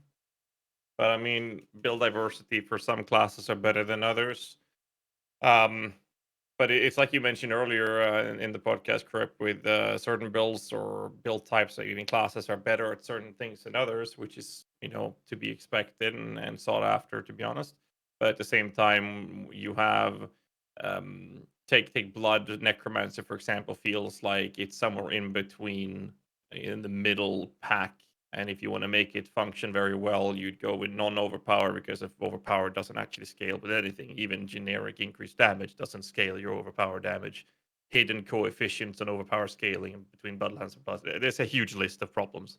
And you take the blood builds and you take away the overpower issues and go with the other route that you can, you're suddenly playing a Bone Spear build. It's just 10 times worse because of the mechanical implications that build is bringing to the table compared to a Bone Spear build. And it just feels awkward. So, yeah, I agree that fundamental changes to mechanics and even abilities across the board in different classes would allow to not just increase the enjoyment of the game in general, but also increase the build diversity. But ultimately, I think that most of these things are towards end game play, where we've already established that we all agree that Diablo will be catering mostly and almost exclusively, it feels like, to the casual or players and the early game. And in those situations, there isn't that much of a difference between the different builds or in different classes. Like, even Blood Surge works really well to level with till it starts falling off later compared to other options such as Bone Spear and whatnot. I do reference Necromancers a lot because it's the only class I've been focusing on. But I definitely agree, to get to point here. I definitely agree that having fundamental changes other than just, you know, this or that ability gets 10% increased damage. I think it needs way more than that. And consistently on a long list of abilities on top of bug fixes, because there's stuff in the game that just literally does not even work. I mean, the game has been out there for a while. We beta tested it and everything, and there are still things that just straight up doesn't work, including aspects, and that's just weird to me. Yeah, so talking about these like fundamental changes and bringing like life back into the game. If I was going to look at the 5 classes and I was going to point to one and I was going to be like, Blizzard, I thought you did a pretty good job here. The one I would point to is Druid. So think about a Druid. Okay, start off, you do 17 damage, you run around, you throw tornadoes, and they don't home and they're not that good, and you're playing it as like a melee character. It's kind of weird, but you're hoping that the tornadoes do something. It's like one of their best options. And then you can pretty easily find the pulverized shockwave power. And the pulverized shockwave power really transforms it. It like gives you like huge range. And all of a sudden, you might switch into the bear build, which is pretty easy to put together. And then when you get the right combination, when you get the Tempest Roar unique, and you get the Dire Wolf, and you get the Rampaging Werebeast, somehow you transform into this werewolf that runs really fast with your ultimate up, that's shooting these homing tornadoes, and it's like a complete transformation the entire way playing the game. This is how it was for me playing Bone Spear Necromancer. I started with Bone Spear, I got the aspect from the Codex, and I threw Bone Spears, and my Bone Spears just hit harder as I went to 100. And when I was 100, they just did a lot of damage, and I was still the same Bone Spear Necro I was destined to be from level 1. Like, Druid has these actual transformations, like not literally and metaphorically, where they seem to put a lot more effort into how, you can use your storm skills as a werewolf, and grizzly rage is now you can be a dire werewolf, and tornadoes, they sucked and now they seek enemies, so now they're actually good. It's like, this little pulverized thing that had no AoE now hits the whole screen and does way more damage. It's like, that's way more interesting than 10% damage to incinerate. So I didn't feel like I was seeing that very much in the other classes, and I was really missing that. And if they built that in, the other classes would be way more exciting to play and talk about and progress through.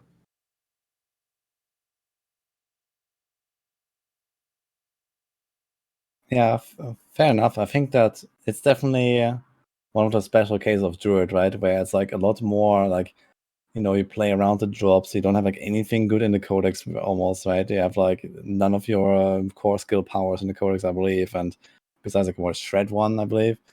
So I guess like also like I wonder if they did this on purpose, or if it's just like how it evolved and no one really bothered to check if like all the classes were kind of like balanced on that end. I really wonder where that came from. If it's like intentional, basically, that druids are like that and other classes are just like have codex powers and you kind of like roll with the build from start to finish.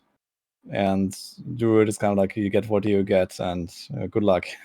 So I wonder if there's like an experiment or if it's like, it's just like how druid is supposed to be, or where is that coming from?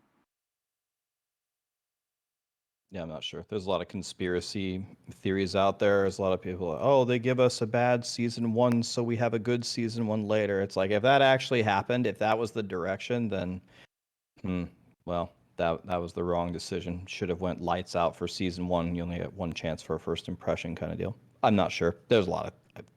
I've heard so many, I'm sure everyone in here has heard so many theories about why does this thing not work, or why did they do this? I think it's just maybe different people looking at different classes and having different visions, and some of them seem to really work and some of them are not quite as good. I'm not sure, but I don't really buy into the conspiracy theories I've been hearing about Blizzard's trying to fail on purpose. I doubt it. I doubt it. Yeah. I don't think they're like trying to do that on purpose. Yeah. I mean, they might not always make the right decisions, but that's a different story. Well, I think it's maybe fitting to talk about the fact that Blizzard kind of invented the season system in Diablo 2. And I was actually one of my most hyped moments when the first Diablo 2 season came out.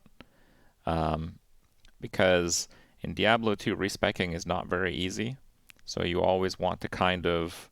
there was no respec at that time, by the way. It didn't exist. Yeah. The whole talk to Anya, or it's none of that. cannot respec any single point on your character. So I wanted to make like a dueling barbarian because it was really, really hard. Like max level is impossible in Diablo 2 when it came out as classic Diablo 2. So I wanted to kind of compete for the leaderboards, which was just like spamming cow levels, and it was kind of trying to theorycraft a compromise between the goals that I had, where I want to push for the ladder, and I want to end up with a character that's good for PvP, and it's not easy to level this barbarian by yourself, so I'm going to have to do like cow games and stuff. First of all, they actually had leaderboards for their first season launch, which was interesting, in Diablo 2. This is 20 years ago, I think now. Maybe more. I think it's more than 20 years ago now.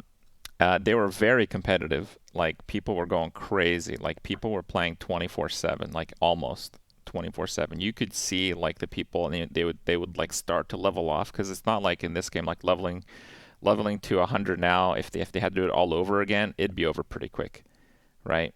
So in Diablo 2, leveling was very clearly the game. I think in Diablo 4, you weren't really sure at the start, right? Now we kind of figure it's the game, but that's kind of the lack of endgame. But yeah, in Diablo 2, you had so much of this hype. You had this sense of purpose, and you had this sense of not really sure of what would be like, the best way to approach this given the compromise between a character. So you had kind of a mix of goals. And I feel like this season, it's not really going to have any of that. It might be okay with the mechanics. It might be fun if they redo like all the different classes, class systems. Who knows? I'm hoping for big class changes anyway. Maybe I'm coping a bit hard, but yeah, I'm hoping on that. But yeah, I kind of feel it's important to make a note of that. Like, Blizzard invented the seasonal system, and it was an absolute slam dunk. And this was, man, I'll look it up. I think it was over 20 years ago. I didn't play around that time I was playing D2, but I didn't play it like on Battle.net and with seasons and stuff. I'm not sure exactly when it was. But the ladder for D2 was just everything. It was just so amazing. It was incredible. Yeah, I found a post. The second ladder reset was in 2004, but I don't know. It was a bit slow at the start to roll out those seasons. But yeah, it was kind of interesting, and it was also a case where a lot of people just tried to play a build or something they hadn't played before because they had this like no respec thing. And I think, I don't know, maybe it's a change of the times too, where people kind of know exactly what to expect. People have played a lot of the classes. People can see all the other classes being played. But yeah, there was this like magic sense of a mix of exploration, competition, and efficiency that really hit the first season in Diablo 2 really well. And I don't know. I don't think it's me getting old. I don't feel that much older. But it definitely feels like all those like, it's not exactly like hype, but it is kind of like hype. It's kind of like things that you want to get done. I so want to do that in season 1. I so want to do this in season 1.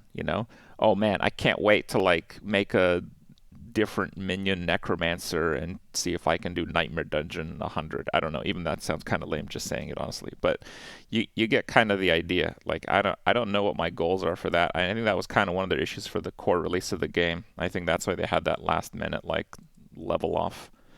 But yeah, just thought to throw it in there. First ladder season began in the initial release of patch 1.10 on October 28, 2003. There you go. 20 years. I think that 20 years, yeah.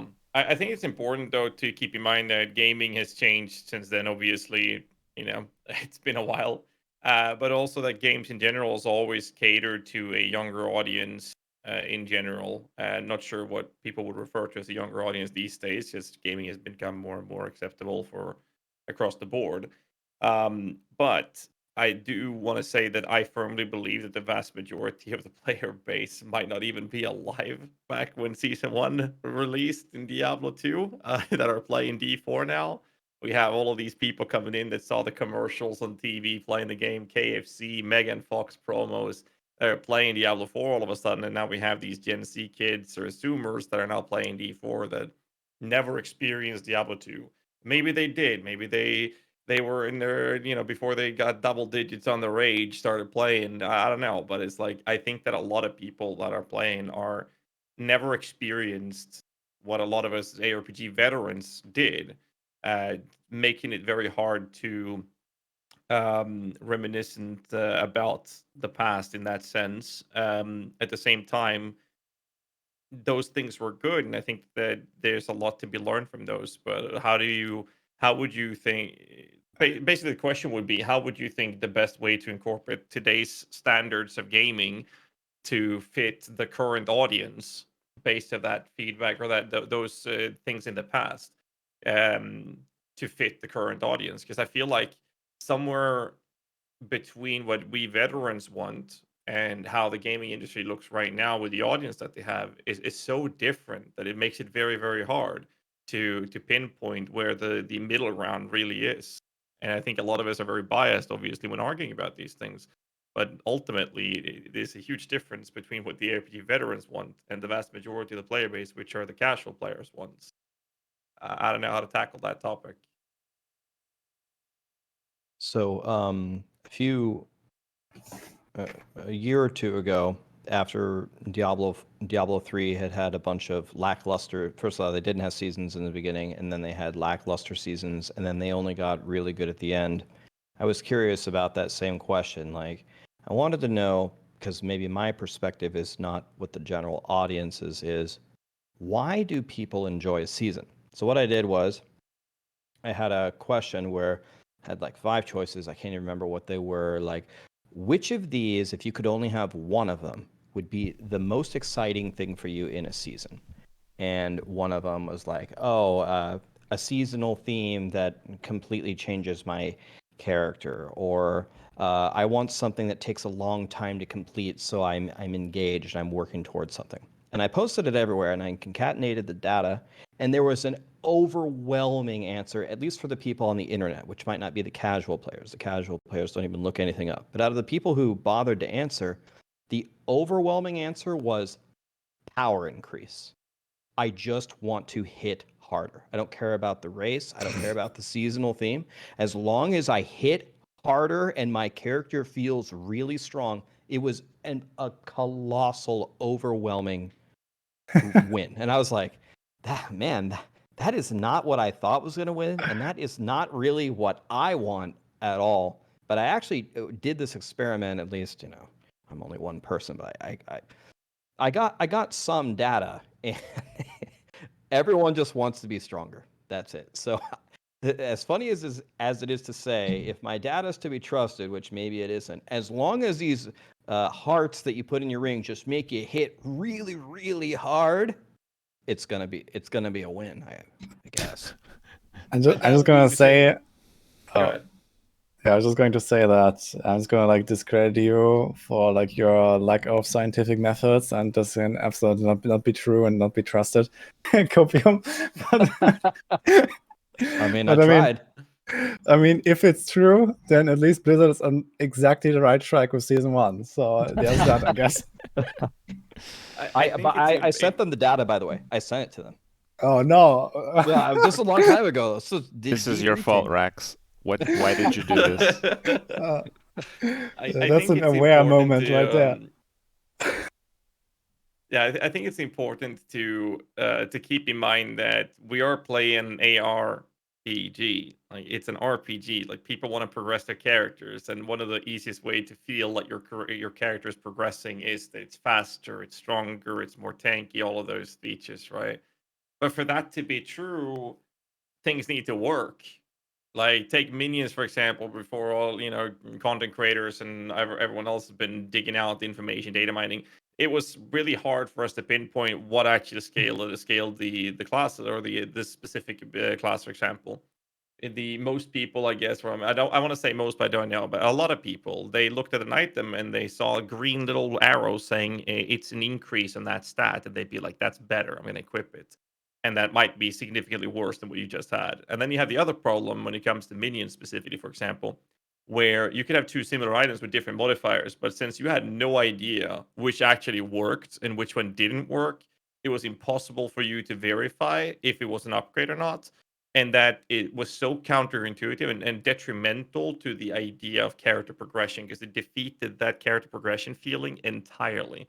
And I think that that is very important, similar to what you said with, adding a heart into your one of your gear, is in a position where if it makes you hit harder, you are definitely going to feel like, I have progressed my character. My character is now stronger because I can see that it's hitting harder. Instead of 1 mil, it's 2 million or 1 billion, as I've been seeing lately.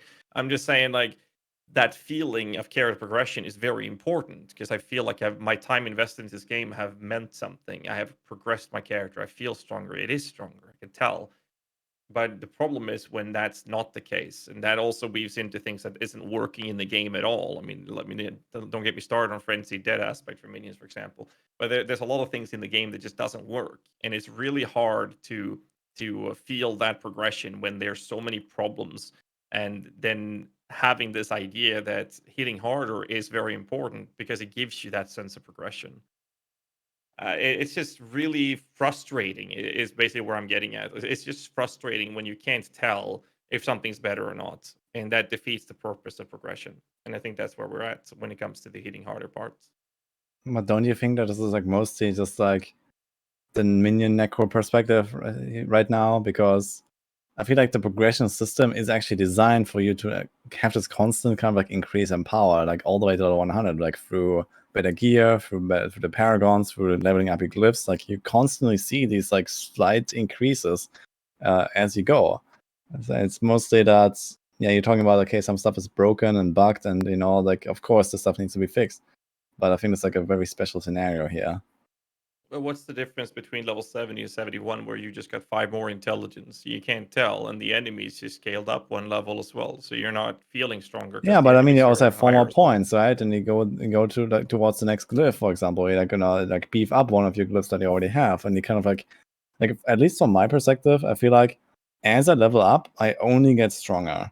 Like I know that not everyone has like the same impression, but at least from my perspective, like I've played Rogue now a lot, and I've played some Barb now, and I felt like it started mildly slow, and it just always went faster. I always went more powerful. I always had more toughness up until the point where I'm level 100 and stuff actually stops the scale, right? And like the difficulty goes up, but my character power doesn't go up anymore.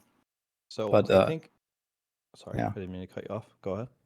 No, I just felt like this is kind of like how the game goes, at least for me. So maybe this is different. Like maybe you can chime in there because you've played other classes and maybe more builds and stuff. So that would be interesting. I don't think it has anything to do with the class, but I think there is a phenomenon happening here for not just you, but there's a phenomenon happening for us that maybe doesn't happen to the casual players. You probably feel like you get stronger all the time because not only are you a good player and you've done your research, but you have a plan. Like you're going to play Flurry Rogue and you're going to take these 6 glyphs and you're going to put it in this Paragon board and you're going to upgrade it in this way. When you have a plan and you're going to take these powers and get these rolls, when you know that, then yes, you're going to get these increments and you're going to outscale what Ghazzy is saying. Okay, you go up 1 level and the monsters got harder for everybody, but as a pro player, your plan is going to slightly outscale those monsters level by level by level. But for a casual player that doesn't really have a plan, I think when you level up and they're like, what glyph should I level up? Or I don't know, should I even go for the glyph socket or should I go for that yellow node? I don't know. I think their experience is way different. I think they're getting the same monster level increase you are, but they don't have the skills or the plan that you do. Not just you, but a lot of the people here. And I think their experience is a lot worse. And that's why I think like the overwhelming majority that we hear talking about saying, I don't feel stronger when I level up, because their experience I think is a little bit different from any of us that have a plan. I also Okay, I want think to that's actually a really good insight. Yeah. I want to bridge kind of Raxx and Ghazzy here. Not only does a player like Wudijo kind of know what you're doing, but like minion builds. We still don't know how player attack speed works with minions. I think because it's bugged. The in-game tooltip says minions get 30% of your attack speed. They don't. They get 30% of minion attack speed. If you get minion attack speed, they get 30% of that. If you want to increase your minion's attack speed by the full amount, you need to give it a specificity. So if you get golem attack speed, that'll be 100. But if you get minion attack speed, that'll be 30. Because attack speed is so scarce, and if it's working, personally, I believe that 30% of your attack speed bonus becomes minion attack speed, and then minions get 30% of that. Okay, so that's where we're at with minions. Like it's a real shit show. So yes, it's a fun one. There is still a gap there. We still haven't figured it out fully. It's a tiny gap. Damn, Oof. I didn't know that actually. That's true. It's just one problem of a very, very long list. Yeah. But okay. Are you done? Sorry. Oh, I just wanted to throw in before we get too off topic, because we're already off topic a little bit on it. But I wanted to kind of throw in what I want out of a new season, regardless of what normies want, normie Andes. You don't want the power? I want them to You want armor. I want You them want to armor. take like all the skill trees from all the classes and just throw it in the garbage. Like in a PoE league, I want them to delete all the gems and just give us like 200 new ones. That's what I want. I want to like refigure out the game all over again. That's what I want as a player. And I feel like PoE actually delivers on that sometimes. So I'm still waiting to see if Diablo 4 will pull the trigger on something like that. Sounds expensive.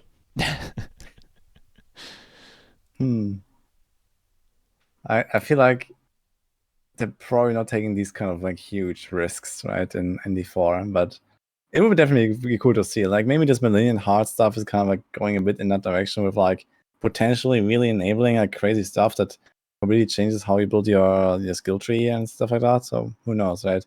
You've only seen like 2 examples or something. But I wanted to get back to that point that Raxx made with like the level scaling and, you know, like people making like suboptimal choices, I guess, because they don't have no plan versus me having a plan. I think I can definitely see that like being true. Like, you know, I know what I want to build. I know like how to optimize paragons on the fly, you know, like yeah, this is probably the reason why I have a different experience from other people, and why people come to my chat and they ask like, hey, how are you doing so much damage? Like I hit like 1/5 of yours, and it's probably exactly that reason, right? Even though I even have like a planner there and like I can show people what I do and they can just do the same, but for some reason it still comes down to exactly that situation. And like, how would you change the systems in Diablo 4 to in like a way that is like more casual friendly, so to say, so that you don't level up and feel weaker because maybe you made suboptimal choices, or you know, you just want to have like a different build that is not necessarily scaling as well as like some of those that I might be playing or something like that. Like, what would be the solution here? Well, I mean that's a colossal question. Yeah, of course, but I mean, like, yeah. Another thing about it, Woody, is I think I think you might be underestimating how much you know about the game. For example, like you walking into a nightmare dungeon, what you see in front of you is completely different. Like you even know the affixes. If you see a suppressor, oh, I got to go in the bubble and kill him. Okay, the elite's dead. Oh, that pylon. Okay, I know exactly what to do with that. Oh, the butcher. Oh, I know his mechanics. I mean, yeah, you have so many advantages over the average person. But I think one of the basic ways to help without like some huge game-changing idea is to balance everything better. You're never going to get it perfect. It's impossible. But some of the choices are so bad across, like if you choose to play as Upheaval versus Hoda with the bug Shockwave, it's going to hurt you badly. You know, if you play Bone Spear Necro and you can kill Lilith in 60 seconds, and if you play like a Blood Necro, it's going to be almost impossible to kill her. There's just so many choices across the game that are so uneven that there's many opportunities to go wrong. If they were a lot closer, then someone making these, choosing between choice A and B, when you have to make that choice 10,000 times, leveling from 1 to 100, if it didn't hurt you to pick the wrong door so many times across so many different facets of the game, then it wouldn't be as big of a discrepancy. But there's a lot of like philosophical game ways that they could fix that, but I guess they're just gonna have to pick one and go with it. But the easiest one for me is balancing. It's just not equal in so many different ways. Should You don't it like be it potion equally healing? balanced between the abilities, though? I don't like potion healing. I'm sorry, what did you say, Ghazzy? No, I was asking if you think that if everything should be equal. Do you think that a Blood Surge or a Bloodlands build should be able to perform at the same level as a Bone Spear? Or you think Hoda versus Whirlwind, like, do you think that they should all perform equally? Would So I that had be a perfect world? I had a conversation with Joe Pipora on this. I really like him. I think he's got some great ideas. And so my direct answer to you is no, I don't think that they should. And I was talking to Joe about how they make some decisions in Diablo 4, and they said as a team, or I don't want to put words in his mouth, but they don't want to smooth out every edge in Diablo 4. They don't want Blind Burrows giving you 35 million XP and Prison of Chaldean, which is the worst, now bumped up to exactly 35 million XP. I think that if you smooth out every edge, then the game actually is not fun anymore. There needs to be like some advantages, like, oh, sorcerers do more damage than the other classes, but they have to do a combination to make it happen. They got to teleport in with the Raiment and Frost Nova and then do the Shatter combo. And if they execute that correctly, it's just better than a Whirlwind Barbarian holding right click. But the Whirlwind Barbarian, you don't have to pay attention. You just hold right click, and then minion builds are different. I agree with Joe and the Diablo 4 team. Whether it's skills or items or classes or builds, I would never aim to smooth out every edge. But you also don't want variances that are like 3 standard deviations away from the mean, right? You can't have something that kills Uber Lilith in 60 seconds and an F tier build that can't kill a Quill Rat, which is kind of the situation that we're in right now. So I think a lot of their balancing has to do with bugs. Like if you just take a look at the top builds, they're just really taking advantage of bugs in big ways. Like even, I think Bone Spear Necro is maybe even the top DPS without the bug, but like the ossified thing is giving them a good like 30%er. If you look at the sacrifice bonuses, like the Golem crit multi is at least double what it should be. Maybe that's not bugged, but yeah. The problem that I see is I think they haven't really fixed these bugs or made these changes because they already have Season 1 done, and if they change it in live, they have to change it in Season 1. I just hope that's not going to be a reoccurring problem. Like, are they ever going to be able to change at least bugs in between seasons? Because if they're working on Season 3, that sounds very concerning to me. Yeah, no, I definitely agree. I also think that a lot of problems with the underperforming builds is either a lack of understanding what scales it, or at least lack of information what scales it, such as minion attack speed that you mentioned earlier, but also a lot of generic bugs that just doesn't work. If they fix those things, it's possible that some of these underperforming archetypes or builds for certain classes would actually be able to perform at a much better rate if those things actually functioned in the game. So like I've talked about this in the past as well, and I just feel like if they just start with fixing the rough edges, and when I say rough edges in that sense, I'm referring to the bugs and issues and glitches that just straight up doesn't work in the game. If they fix those things, then we can look at balance issues. Because otherwise, we're going to end up in a position where they might balance fix certain problems, and then later, when they fix a bug with something that didn't work, then that build becomes super broken all of a sudden.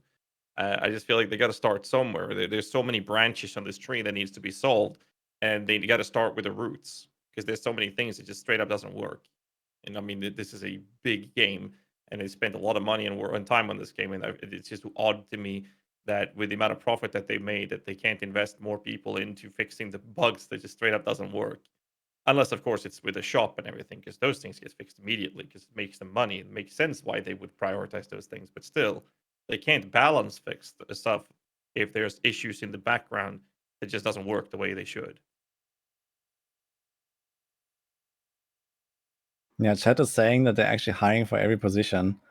I'm not sure if you saw that. Like Rod actually tweeted that earlier. Like they have like a ton of open positions. So maybe this is why we're not seeing those bug fixes, because they have like, you know, the team working on stuff. And well, I guess it's just like some kind of priority, right? As like, okay, we have to get this done for the season.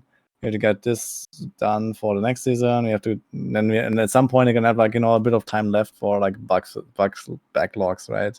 And then you're gonna have to prioritize them. Like, okay, how important is this one? How important is that one? And they probably also like go through the list of bugged builds or bugged aspects or whatever, right? And then they're like, okay, do I? Like, it's just like easy to fix. This is like a, you know, like a very popular thing or whatever, right? And yeah, I can imagine that it's like, you know, like 12 billion bug reports, you know, that they have like lined up. And well, you say, yeah, they have to start somewhere, and it will just take a while. But I do hope that, yeah, as Kripp said, like they're gonna work on doing them more consistently, at least. I'm guessing that bug fixes just doesn't exactly correlate with like the team that's designing the seasons, because they've been intermittently fixing bugs. I mean, they fixed the Helltide thing in hours, so hopefully it's separate and they'll be able to make some changes in between. I think that they're different teams working on different things. That's the copium anyway. Well, people were getting the uniques that you weren't supposed to be getting. What do you mean? That's not okay. I try to get on and get one, man. Never lucky. See, if you find a Shaco now, you won't be playing for the next 150 years straight to actually find one in the normal game mechanics. Why not? Because you already got it. Yeah, I've seen it grind mine. Yeah, I working on it. I always made that comment, and people are asking me like how rare I thought the uniques were. I'm like, well, take a look at go ahead and open Twitch and go ahead and look at who's streaming. So Asmongold, Kripparian, Ghazzy, me, Woody, everybody. Take all of them. None of them have one, and no one in their chat has one. Nobody has one. Nobody has one. You got to go to the far depths of Reddit to find some guy in Korea that found one. So Who maybe found one, which may be fake. Yeah. Blizzard had to confirm it because no one believed it. So I would say, like, if they had to make a mistake on it, if they had to make them too common or too rare, I would have voted for them to make it too rare. But I think this is like climbing Mount Everest and winning the lottery and getting struck by lightning at the same time. That might be a little bit excessive. Yeah, I'm pretty sure they're gonna like tune these drop rates at some point. Like maybe not now, but I imagine that maybe like, you know, at some point they're gonna like just like slowly increase them without really telling anyone, and then like people are gonna be like, oh, I found a Shaco, you know, suddenly. So I mean, the PoE does it all the time, right? They just like fine tune stuff behind the scenes, and no one ever really knows like what are the exact drop rates and whatever. I think so. I'm pretty sure this might be similar here, where this is like, you know, they don't even put it in patch notes. It's just like, okay, now it's like drops more, and good luck. Or maybe not. I love the metaphor that Asmongold had in one of his YouTube videos about this, and I think he said, "It's not a carrot on a stick if the carrot's on the moon." Yeah, like I haven't seen a game where the second rarest item is 400,000 times more common. I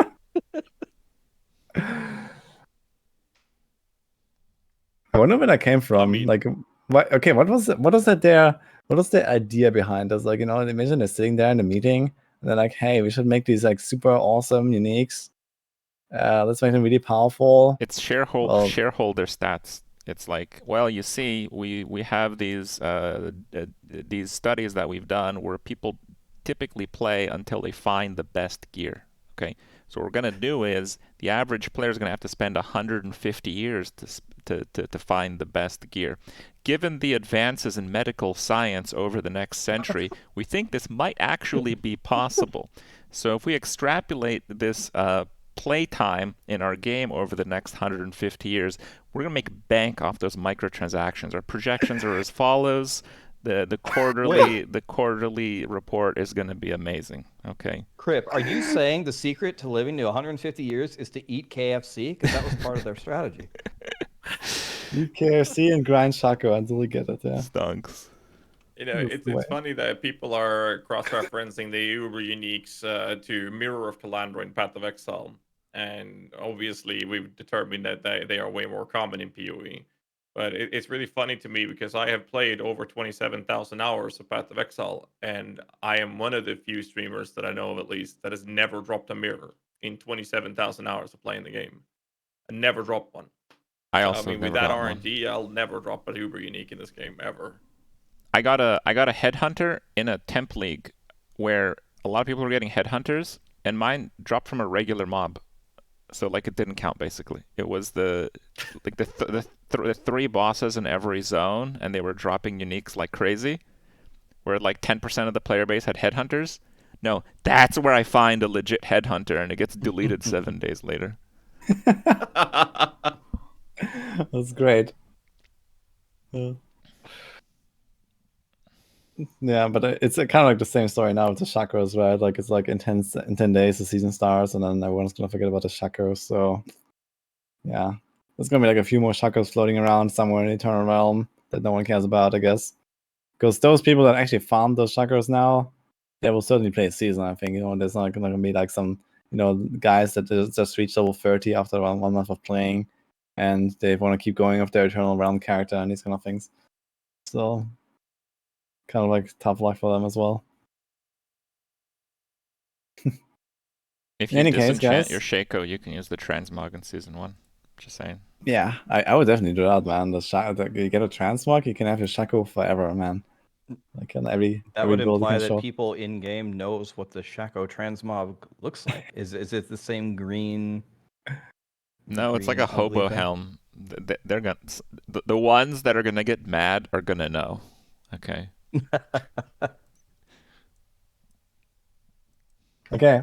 Yeah, I wanted to ask, do you guys want to keep going? Like, just like some more discussion about the season or anything, or like, do we wrap it up now? I think we had like a really nice chat here. It's A like lot any of topic like people left. in my chat are not happy that we haven't yet ranted about fallen damage. Anyone? Vuln damage. We can rant about vuln damage, sure. Like, go ahead.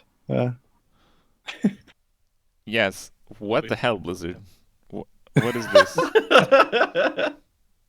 Before you continue that sentence, I just want to point out that overpower damage doesn't work on vuln damage. That's fine. It's balanced okay. that way because that's the one build where you can't really get vuln anyway. But it is kind of mind blowing that the way that people theorized that damage systems worked and were wrong, that way would have been so much better. Right? Yeah, with like all the different buckets that they have versus the huge additive bucket. I honestly just believed it just based on how elegant it was. It's like, this makes so much sense. I love this. And then it's like, yeah, actually no, it's just vuln damage. All the other stuff is the same. Yeah, vuln and crit, and then everything else, right? So I also figured that a lot of these like if we're talking about damage buckets now, there's like all this stuff like where we had this original like theory spreadsheet, right, with like damage 2 this and that, and then damage while just in that condition. I felt like especially like those conditional modifiers, like when the enemy is stunned or when you have berserking or you are healthy, I feel like these are exactly the things that should be more obligative, I think, because they actually give like a real kind of gameplay like difference, so to say, right? You have to actually make sure that you stay healthy with your character. Like, you have to try to maybe build around that so they can maybe profit from this like plus 20% multiplier that, well, turns out is not a multiplier, for example, right? So it's completely worthless to even try to make a build that always stays healthy just to get that multiplier going. And yeah, I think that's like a major problem with this whole damage system. That it's just like everything's like in one bucket, and the numbers are generally close enough to the point where it's just like take like a universal stat, right? Core skill damage or close damage or whatever, right? And this is like basically always a choice over something like that is like super conditional, like berserking or I don't know, like against injured enemies or these kind of things. So that's I think that's like one thing I want to rant about. Like on paper, I think that the conditional damage sources felt really cool because of the fact that okay, well, I know I'm going to do more damage if I'm healthy. So my goal when I'm playing is to maintain healthy. Conditional damage doesn't work in overpower damage either, by the way. I think this is by design, though. I think this is not just a bug. I think it's actually how they design overpower. It's just like at the end of the calculation, right? It's just like doesn't really interact with anything. I think this is like just how it is. So. Well, the bonus damage, your base damage, you can still increase your DPS by like 0.1% with Vuln and stuff. That's true, actually. You're right. But yeah, you cast numbers still go up. Raxx is satisfied. He hits hard. I do hit harder. That is true, actually. But every fifth cast will do more damage. And I didn't vote for the power thing in my poll. I just ran the numbers. Okay. But you ratted it out to Blizzard. You're fully responsible. That's true.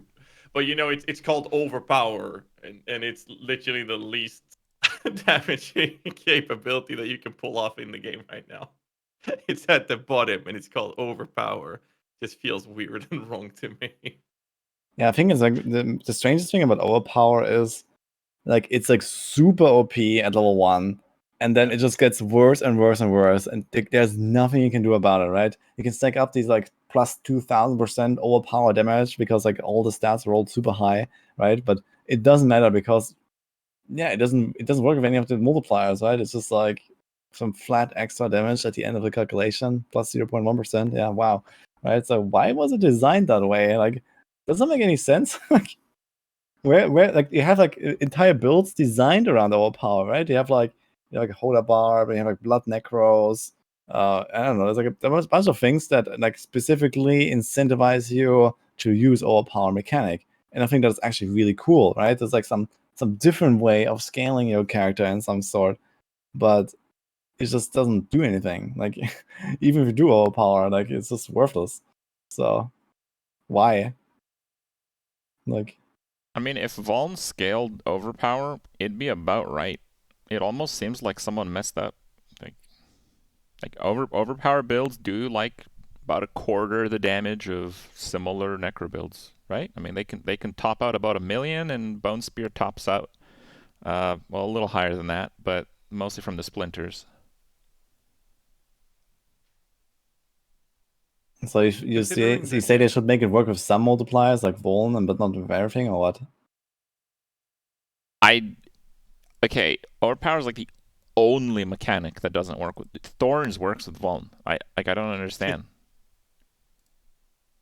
So and then again, there's also it's not an easy way to like Necromancer has the easiest way to apply Vuln through Bone Spear, but a blood build or an overpower build does not have an easy time to apply it.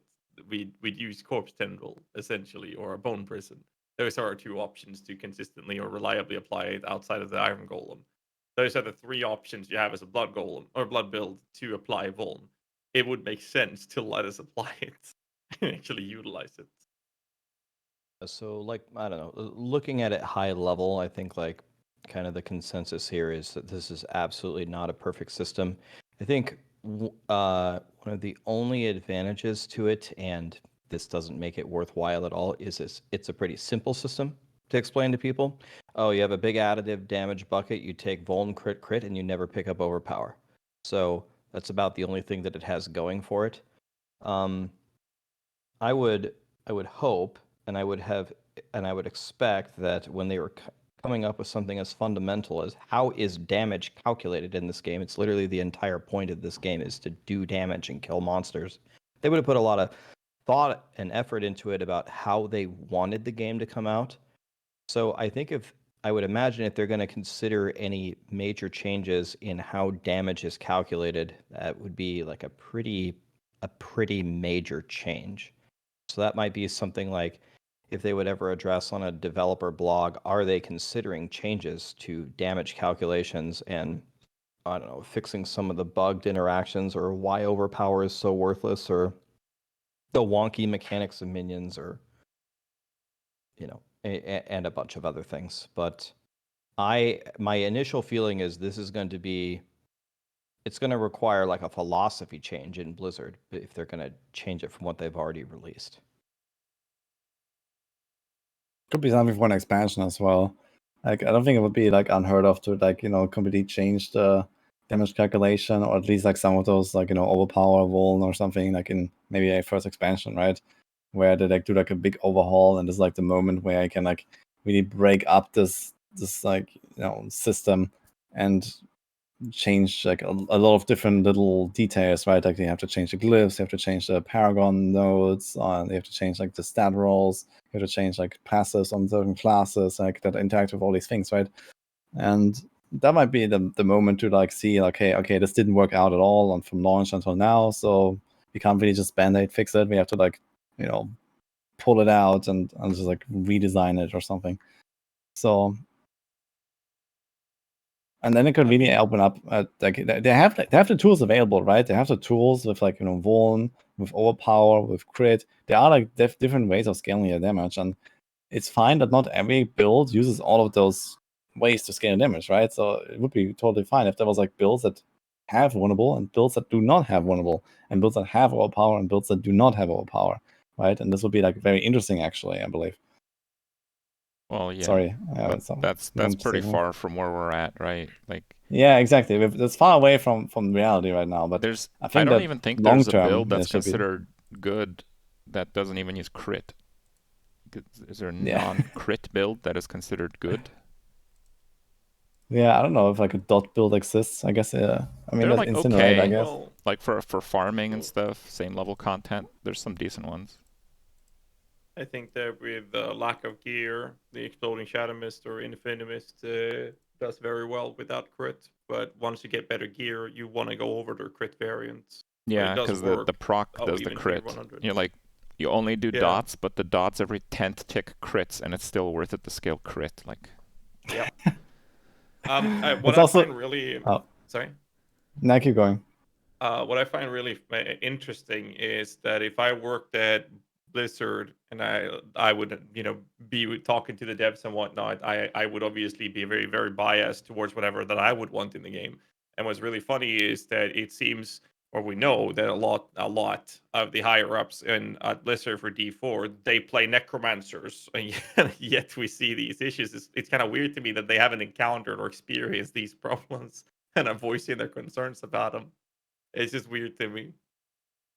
But I'm pretty sure they have, and I guess most of the bugs that you are also talking about earlier, they are probably somewhere, listed, like, bug report 27,317, and it's like somewhere there probably, right?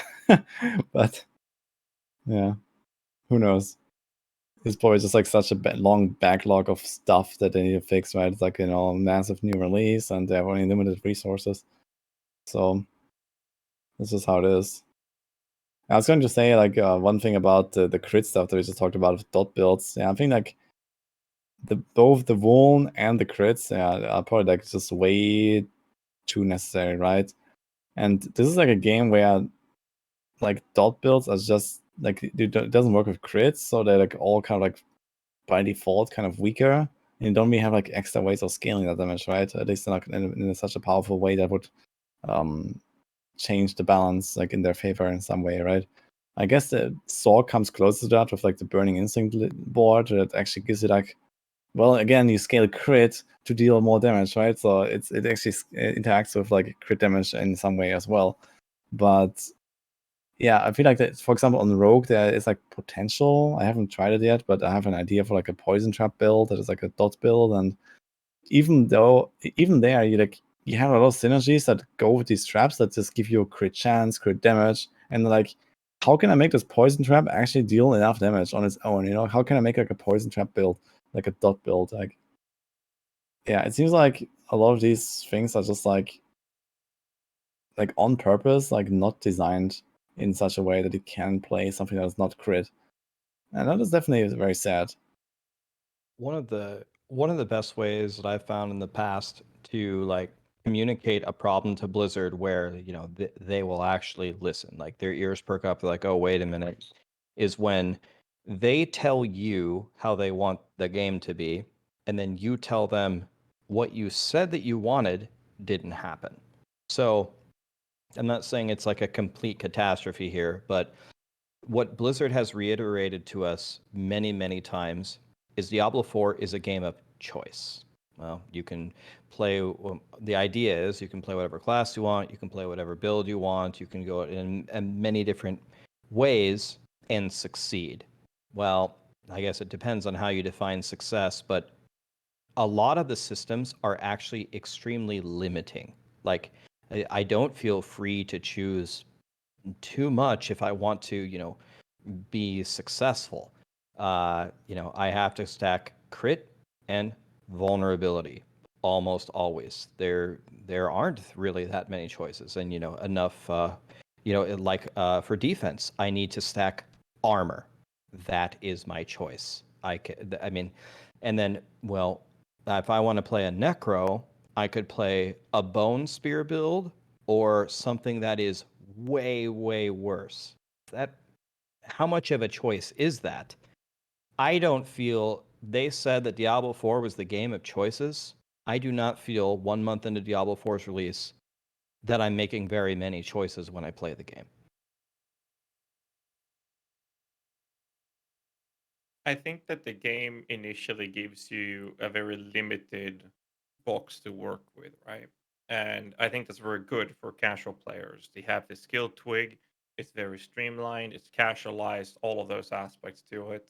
And it only starts to give you options of tweaking and optimizing your character when you enter the Paragon board, which is more advanced than people give it credit to. And I think that's a good thing. That perks the interest for the more veteran players. But the problem in general is that even the Paragon board has now been ironed out in many cases to this is the best for that, or that glyph is the best for this, and where you want to place it. And as soon as we enter this state of meta, the choices start to diminish again, and the optional differences between different builds are very small. Where it's like you choose to get some life or you choose to get some armor versus a little bit more damage to become that glass cannon, and you're basically choosing whether or not you're playing hardcore or softcore will dictate those decisions, and that's the only options you have left. And they're the decision making that you're making, the choices that you have are basically going away. I like like Kripp talked about that a few times earlier as well, with exploring and finding out and learning the game. That part has been the most enjoyable part for me with D4 so far. Like actually diving into it and figuring out the meta, if you will. And once that's been figured out, the choices are less and less optional. Now you're locked in. And I think that has more to do with the desire of optimizing your gameplay, which I don't think the vast majority of the player base would do. They would not, maybe not all follow build guides. I know a lot of people do, but it ends up with people doing trial and error, and that's where you have a lot of options and choices. Yeah, I actually agree with that, I gotta say. There was actually an interesting comment earlier in chat about, that people like us, we create content, we create the meta, and people follow it. And then this is also like kind of like, I think this went back to Kripp's comment earlier about Diablo 2 and, trying to figure out what to do with their build and, these kind of things, right? So where it was kind of like this roasting in classes a little bit of it that people were referring to.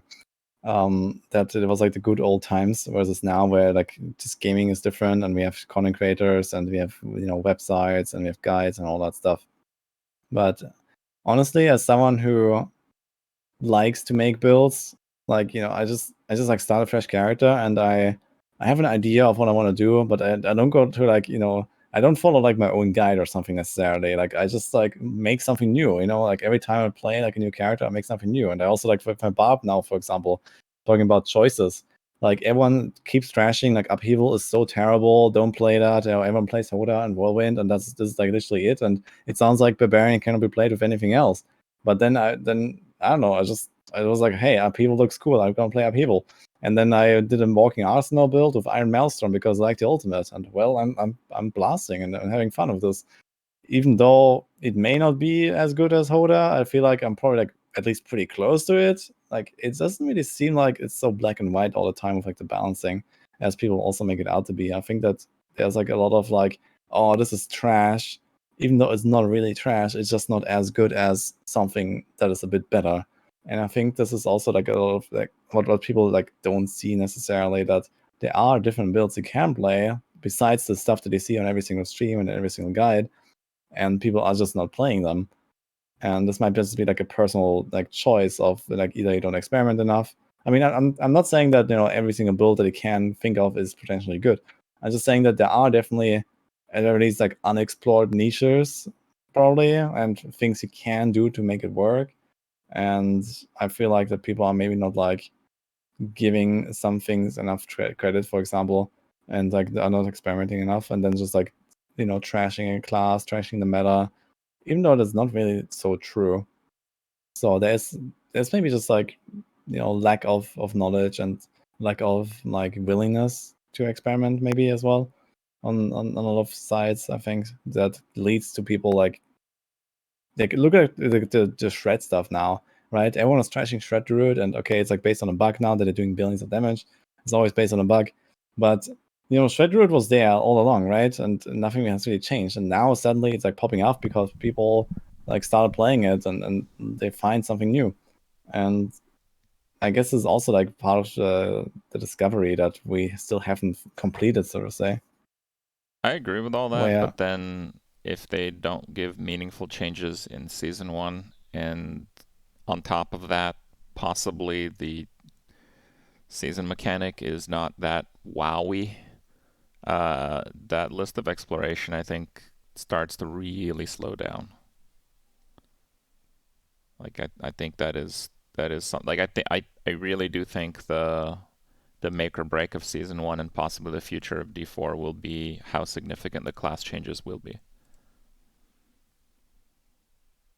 Yeah, and I think another thing that prevents people from exploring, I mean, one of them doesn't really apply to most people, and I understand this, but if you're in like the different testing phases, you can see the evolution of these skills. And Upheaval went from greatest build in Diablo 4 by far to a shrivel pale shadow of what it used to be.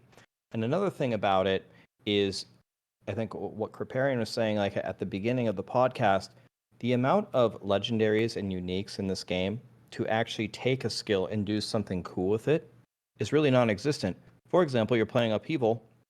What are you going to do with Upheaval? Your only option, what's it called, Hellhammer, is to take Hellhammer and use that, and it's just not good. That's the only. I don't think there's a single legendary power for Upheaval, and there's a unique, and it's bad, and it got nerfed to oblivion. It used to give +8 to Upheaval, and now it gives +0.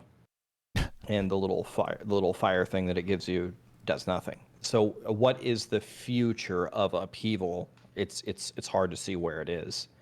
That's, at least for me, what prevents me from putting it together. It's like, well, it used to be great. It used to apply vulnerable. It used to have a bigger range. It used to do more damage. When I would compare the base damage of it versus Hoda versus Ren versus Whirlwind, I could understand why I would use Upheaval. It's the new thing. It's a ranged attack. Great. But then after 7 iterations of nerfing it and there's no future for it, that's why I don't try it. So that's why I think I agree with what Kripp is saying. Like, there needs to be things added to the game that give me a reason to experiment with something new, to discover something new, because just running around with vanilla Upheaval, as fun as the skill is to use, that's not very enticing. But do you feel like that after this time, you're already at the point where you don't really feel like you have stuff to experiment with? Like, with all the classes, with all the builds you can do, with all the different legendaries, like different ways of playing a certain build, combining stuff. I don't know. I feel like even if they don't patch anything, I could probably just like keep making new builds like every single week for like 5 years straight or something. So, So this is like kind of where I am at. I think I gotta explain this difference here. So Wudijo's playing hardcore, Raxx is playing softcore. Raxx's definition of a good build is something that can do like post 90 nightmare sigils Wudijo's definition of a good build is something that clears +3 level content quickly. And those are going to be different Well, it's- builds. Like Minions is Well, Yeah, of awesome. course. I mean, I'm playing pushing Minions and in farming and hardcore leveling is +3 different, levels. of course. Minions is great. But But the like, thing is that we were talking about this earlier, right? With like, you know, the majority of players have not reached level 100 and maybe never reach level 100 in like the next like 10 seasons or something, right? So for the majority of players, they will actually do something that I do a lot, like leveling. You know, I leveled a lot of characters, and well, what you do in leveling is you make a good farming build to go faster to 100. And for that, like a lot of things just work. That's the thing. Like not everything needs to push to like tier 100. Like I also started pushing now to tier 100, and of course you have to make like very specific setups for that because of how the game is scaled at a high end. But I feel like for like just like general gameplay, there's like thousands of things you can do really. And yeah, I just think that it's like not the lack of options really that is like the problem right now. Even if stuff is bugged and too underpowered and all that stuff, even you know you can actually play like maybe a build that you really like, just even if it's like not as good as like the top meta build, and still have a good time. I feel. I think we all have to determine where is the majority of the players actually playing and looking to have a good time. Because anything above 3 levels above your character level is aspirational in the current state of the game. Anything above that is literally just aspirational, self-imposed challenges. And where does that cap out? Tier 49, 50 or something like that is where you get 103 monsters around level 50. It's plus And 54, yeah, 49. yeah, so 49 is where you need to go to have the optimal leveling to 100. And that's for a level 99 character. So you're actually more optimized running a lot lower than that, the lower level you are, right? So tier 49 for a level 99 character is the breaking point where anything above that is literally just aspirational. So there's no incentivizing moments or features or mechanics that will make you do more than that other than self-imposed challenges or an achievement. And like Kripp said, Minions works great as long as you don't go above that. It works great. It's really good even. And then if you don't min max your build and whatnot, you can do higher, absolutely. And even blood builds, overpower builds that are lackluster for a variety of reasons, they are able to perform at 3 levels above your character. That is where the content's at. And is that a good design? I don't think I agree with that, but we have to keep in mind that when we're talking about enjoyable gameplay and whatnot, we have to also limit or set the boundaries of what kind of gameplay are we talking about? Are we talking about aspirational self-imposed challenges, or are we talking about the highest content that you should be playing, which is then 3 levels above you? Yeah, so to go back to Woody's point, if I'm re-saying what he said there are so many combinations in the game right now that I could re-level new characters and come up with different ways to play the game that's very engaging. I definitely think there's certainly a portion of the audience that feels that way. The whole theory crafting, trying something new. There's people that specifically want to play off-meta stuff, and that's how the game is enjoyable for them. Of course, there's a lot of people that just want to blast the meta thing, and a lot of the people that I think consume our content are, I don't think the majority of people are like the ultimate world #1 blasters. A lot of people want some guidance on, okay, they're a soccer mom or they work all the time and they want to play the game and they want to succeed and they want to know, what can I do to succeed? And the whole idea of having fun to them in making another character, and trying a bunch of different things that may not work out. I don't think that that's their definition of a lot of people's fun. So I understand there is a subset of people that wants to make a million new characters and try every single build in the game, but a lot of people just want the info on how can I succeed in this game, and that's where like the cherry picking of a couple of meta builds, especially when they're way better than the other ones, comes from, and that's why people think the content dries up so fast.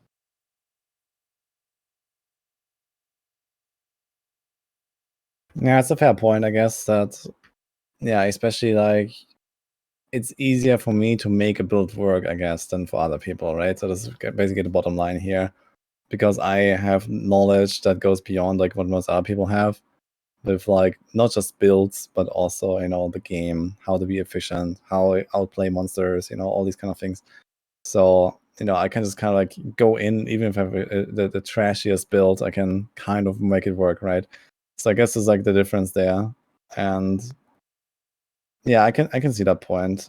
Another thing about it is like the enjoyment of it. You love that crap. You made a Blackthorns build every season when the number of Blackthorns builds a player is supposed to make ever in their D3 career is 0. And that's great. It's great content, and people really want that content. And you love to blast the game all day long, every day, because you're a blaster. But a lot of people don't want to blast all the time, and they say, "I want to play Diablo 4. I want to play a sorcerer, and I want to see how far the sorcerer can get me." I don't think a lot of people are saying, "I can't wait to try Leapquake Barb and clear Nightmare Dungeon 14."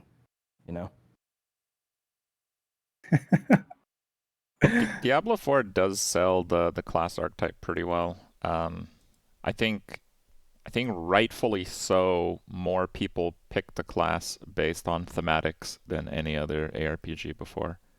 But the game plays into the thematics quite well and how the classes feel and all that. So, yeah, I think people going blind into Sorc or Necro or whatever else. But at the same time, like all like, what's the worst class in like end game content now, considering all builds? Like, has Barb fallen? Sorc, yes. No, I guess Sorc is actually the worst now. No. Do you count Bone Spear, or can we take Bone Spear off the table? Or I think Bone Spirit is pretty some bone anything. I think you do Bone Splinters and outshine most Sorcs. maybe, yeah. Maybe. Yeah, I don't know. Barb dog. Yeah, Sorc has fallen off a bit. Probably depends on how you define the content, where they would like I did Sorcerer last. My Sorcerer is probably out of the 5 the weakest one, but if I queue up just a Nightmare Dungeon at my level, if I'm fighting level 100 monsters, I can just delete it. If I'm playing solo, maybe faster, potentially faster than any other class. Just teleport, Frost Nova, dead, and then it's just an insta delete. But does that make Sorcerer better? Well, once you turn up the heat really at all, it falls off real quick. So it just depends on what people can do, but it's not really a something to brag about that you can do that, because every class can do that. Tornado Druid can do that. Whirlwind Barb can do that. Bone Spear can destroy it. So Sorcerer is the best at the class, or best at the stuff potentially with teleport and stuff that every other class is already good at too. But once you make it harder, like Sorcerer on Uber Lilith or Nightmare Dungeon 100 is like kiting a monster back 3 rooms and killing it individually. I hate to kind of bring it back here, but the more endgame stuff. Oh, sorry.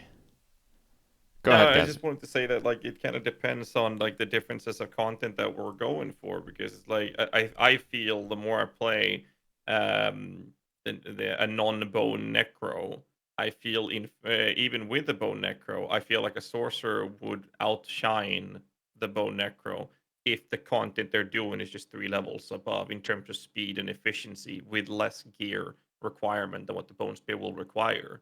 But as soon as you start, when you say making it harder and that the Sorc falls off, then again we're entering the segment of the game that is aspirational and self-imposed challenging.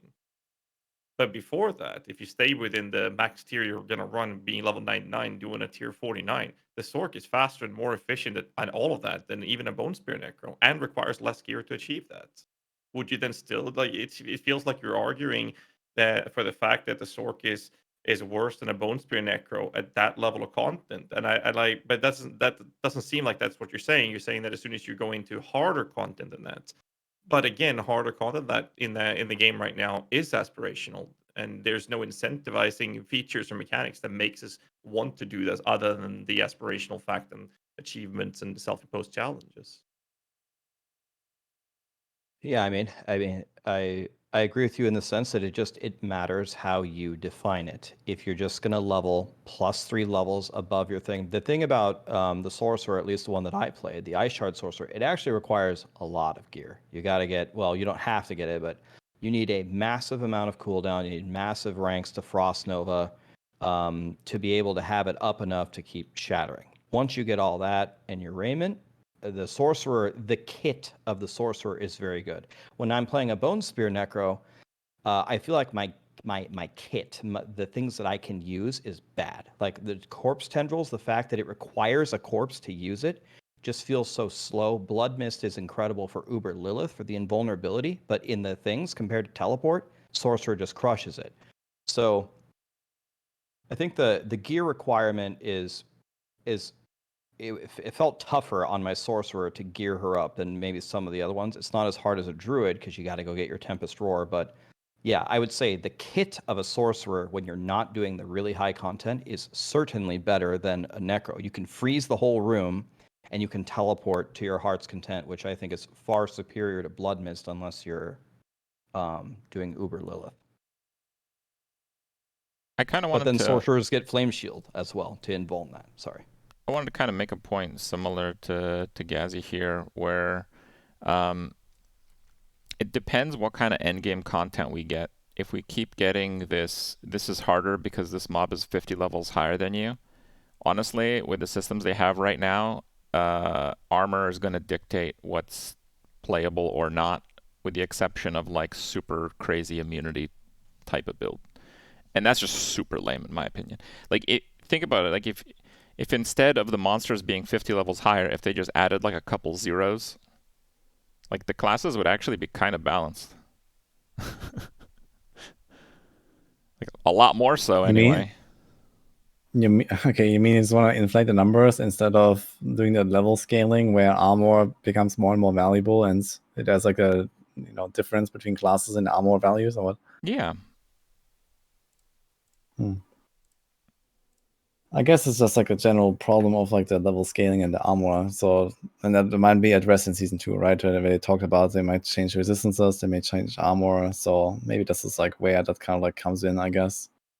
And I think that no one realistically would enjoy. I mean, okay, not saying no one, but I think we definitely generally don't want to repeat the power creep of D3, right? With just like more zeros, because this is just like awful, in my opinion. It's just like trillions of damage and all that stuff. Like, I'm not sure if like people really enjoyed that. I mean, some people like big number, green arrow go up and stuff.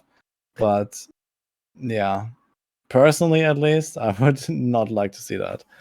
Even if the scaling is like a bit off, and they could like maybe think about like adding extra like tiers of Nightmare Dungeons, for example, where there's like a qualitative difference, basically, like a bit like how Sacred to Ancestral Sigils, you have like fewer revives, you have an extra affix.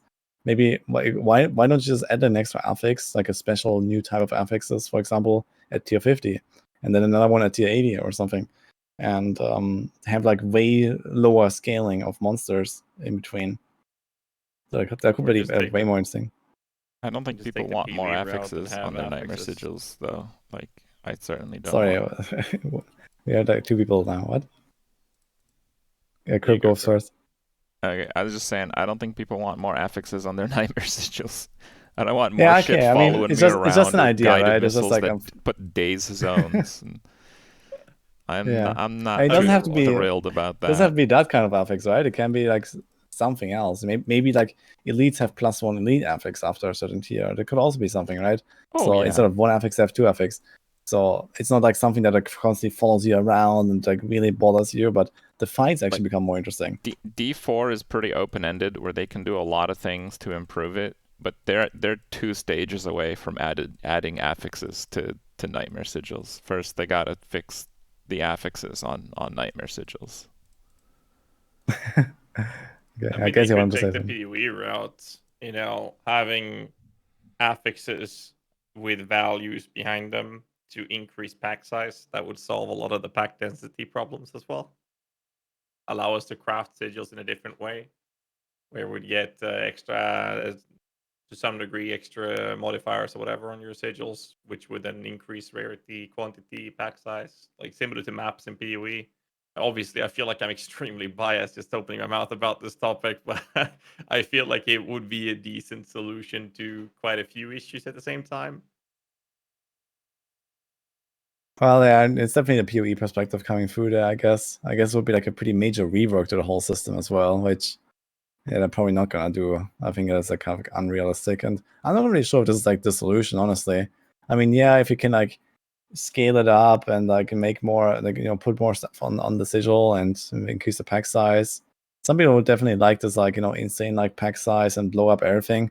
But I feel like it will also create a lot of problems if you like just massively increase density right now, and it also like kind of like leaves less room, for example, for the seasonal mechanics to come in.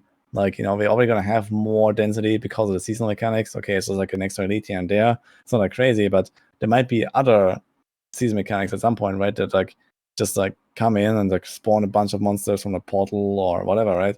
So who knows what they can do. And some of them will eventually roll over into the core game, and we're going to have higher density by default, I guess, over time. So there's that, I think. Yeah. So for me personally, like we're talking about like how exactly should we scale it up and how should we make it more interesting? For me, whatever solution they want to come up with, with these problems is fine with me pretty much. But here's the reason why I'm not having as much fun in Diablo 4's endgame compared to any of the other games.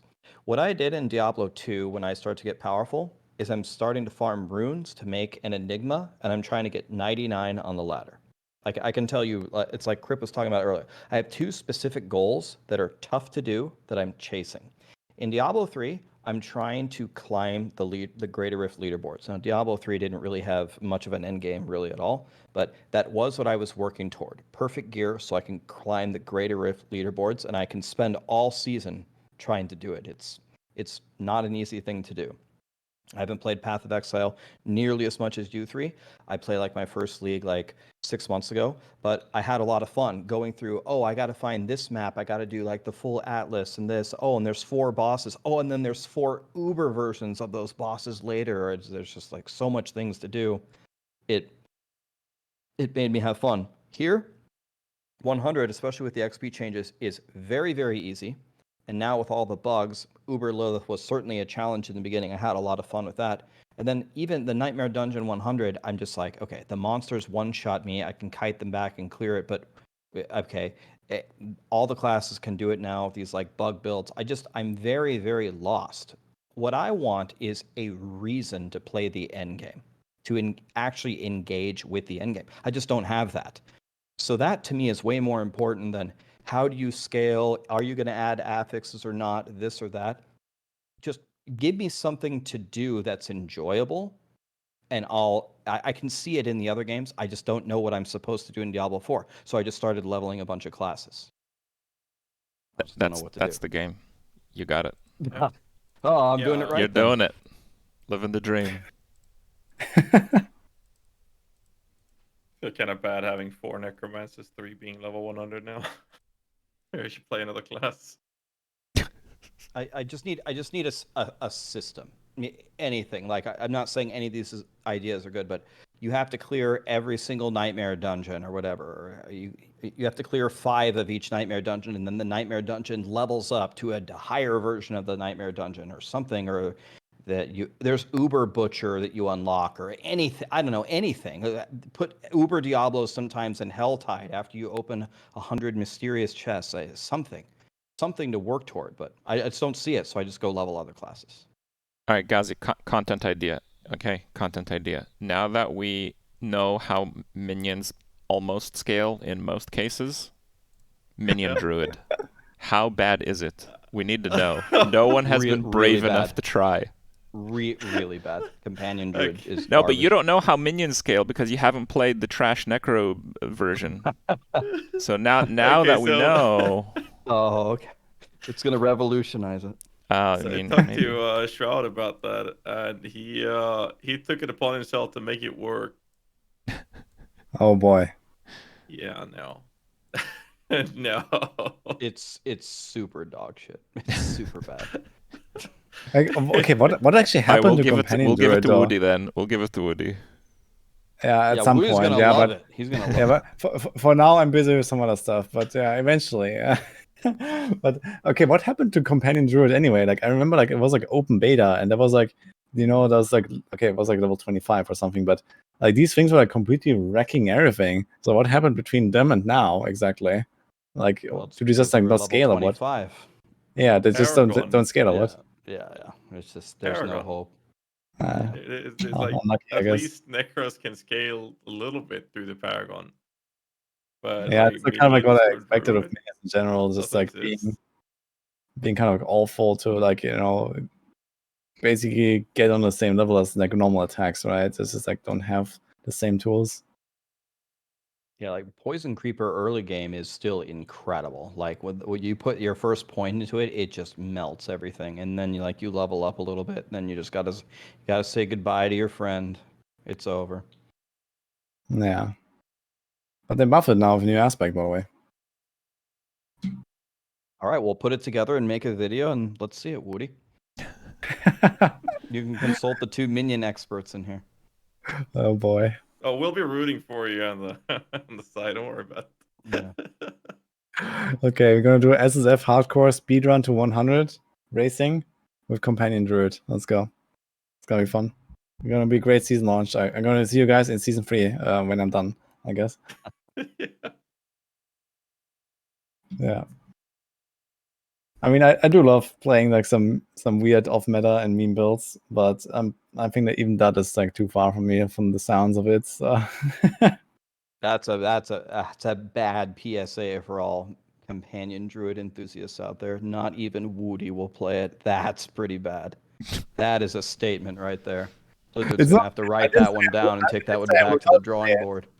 Yeah, I didn't say I will not play it, but it's probably like number 139 or something on the list right now. Yeah. So, That's generous. Not even top 100 on Woody's dog shit build to play list. That's bad, dude. That's bad. oh man. All right. Anyway, so we have done the rant about vulnerable. Do we have any other rants to do, or are we gonna wrap it up here, guys? Can we just say one I more time? think Don't left mix for chat, Diablo maybe. Immortal with Diablo 4. Just one more time. Yeah, that sounds like a good idea, actually. That's all I want. Maybe they just should don't mix double those down, two. and you could get like power increasing rewards by playing Diablo Immortal. Yes. That's gonna happen. I'm saying it right now. How many times haven't they done things where like, oh, you do We're this in Corpa WoW, you get visionaries. or you do this in Heroes of the Storm, whatever that MOBA was called, and you get a pet in WoW. I mean, they're gonna do it eventually. There's no way they're not. Yeah. Chat says mute him fast. Get to max level on the new class. Get a randomized rare level 850 polearm. There you go. Free shakers. I actually have a dev in my sub chat. He says he's taking notes. All right, we're making progress, guys. He's going for that promotion. Yeah, easy, yeah. I mean, the other way around, I could actually it's imagined to work. Like, like do something in D4 and you get like something in DI, but like DI to D4 or something. Like, I don't know about that. But either way, I think you should just never combine the two ever and consider them completely different universes. Please. yeah, it makes the most sense, I guess. The people that play D4 are probably overwhelmingly not the people that play DI, or that don't play DI anymore, at least for a reason, right? Okay, So I don't think there's actually that much overlap. I got a game. Okay, here's the game. Oh God. You have to guess if they're going to be free stash tabs or paid stash tabs, and when we're getting them. Okay, I'll go first. Okay. Paid stash tabs, 3 weeks. I think they'll do what they did in Diablo 3. I think they'll give you a free stash tab if you get far enough in the season journey. And they'll probably also add paid ones to the shop. So I'll say both at season 1. But in Diablo 3 seasons, every time you got far enough in the season journey, you got a free stash tab. So there's no reason not to continue it, especially with everybody crying about it. That actually sounds pretty good. I didn't know that. Damn. Yeah, I like that take a lot. Yeah. Yeah, I say free and not season 1. That's for sure. I think that's too soon. But I'd say season 2 is realistic, and like onwards maybe. I think it's gonna be paid stash tabs beforehand, and then season 2 battle pass would include it, because a lashback from season 1 where people are complaining about it being paid for. Okay, so I'm the only one that had any faith in Blizzard. Usually I'm the optimistic guy. Or on copium, or however you want to call it. So Being realistic. I'm sure I'll be wrong in 10 days and everyone can laugh at me. I mean, it would definitely be a surprise win if they actually come around with like patch notes and they say, "Yo, guys, we've doubled the stash tab. Like, enjoy." Like, I mean, people would rejoice just about something like that, right? It would be crazy. Like, even with like, yeah, announcement of season 1 was kind of and the season thing is not super crazy. Just give people double the stash tab, like, you know, literally double it, and people would be so happy. I think, like, just from that change. I could really see that being like a massive win. I mean, I'll take it. I hope they're listening. Sneak it in there. Best. Get it in there. Oh, schätze. Just because, like, it's not even like you should maybe ask your question that you talked about earlier with like, what do you want in the season? Like, maybe you should like ask a question also including stuff like, you know, you want more stash space, and maybe that will actually win over. One of the choices was that like rewards, like cosmetic rewards or quality of. One of them was quality of life, power. There's like cool two season mechanic. You need like a real, like, you know, like a distinct goal, like stash space, like, you know, or my horse on a controller runs the same speed as mouse and keyboard. You know, this is like something tangible, right? So horse default speed always set to maximum regardless of where your mouse is. That'd be the dream. Paid feature. And not have it sprain an ankle as soon as it stumbles upon a pebble. That would be great. Yeah. I do have one thing I do want to mention. I hate to sound very negative here, but there was something that was brought up before. They got praised for it. They said that, hey, we're listening to the community feedback and we are reacting to that. We're working reactively. I wish the D14 would work proactively. I mean, there's no way anyone thought it was a good idea to implement that few stash tabs with the gems and everything that would fill it up immediately. No one would. I don't believe that anyone thought that was a good idea. And a proactive work would have solved a lot of quality of life issues and also bugs. It just pisses me off so much that they are being praised for working reactively, which they should, but there's so many things that should have been dealt with proactively. And a company that size should be more careful with working proactively. That's just my take on that. You're gonna buy stash tabs. It all makes sense. Of course, I am. It's gonna make sense. I think it's more of a matter of like design philosophy than it is of like reacting and to feedback and all that stuff. Like, I'm pretty sure they were well aware that a lot of people will be unhappy with the amount of stash that we have. And okay, now we have, like, you know, Kripp's argument, they're gonna use that to sell stash, which may happen. They can't give you no stash tabs. You got to get a shareware version to see how the base works. And then when they get the good ones with like the extra slots and the search function, then you'll know how that will work. So when you buy it, you know what you're getting. Yes, exactly. Yeah, but realistically, I think they intentionally, like, without like the, you know, this idea of like adding more stashes through any means, through paid or not or whatever, I think they intentionally just made it very small because this is how they wanted the game to be played. I think this is like just how they envisioned it, you know, kind of like this. You make a character, you level it, you have like X amount of like items that you could potentially keep. You don't really like respec. You know, like they have like so many traces of this philosophy that you can find, you know, all throughout the game. I think that this is probably just the most reasonable explanation, at least for me, that it's just like a design choice, you know, having double stash space. And now they are in fact reacting, and or like maybe will be reacting and giving us more because they realize that too many people don't like it. I think it's even simpler than all that. I think Blizzard just hates us, and that's it. Yes. I mean, that's it. You might have a point there because they want to sell this game to casual player base. They don't want the ARPG veteran and no life degens to burst through the game and trash on it when it comes to quality of life issues. And so you might have a point. True. Yeah.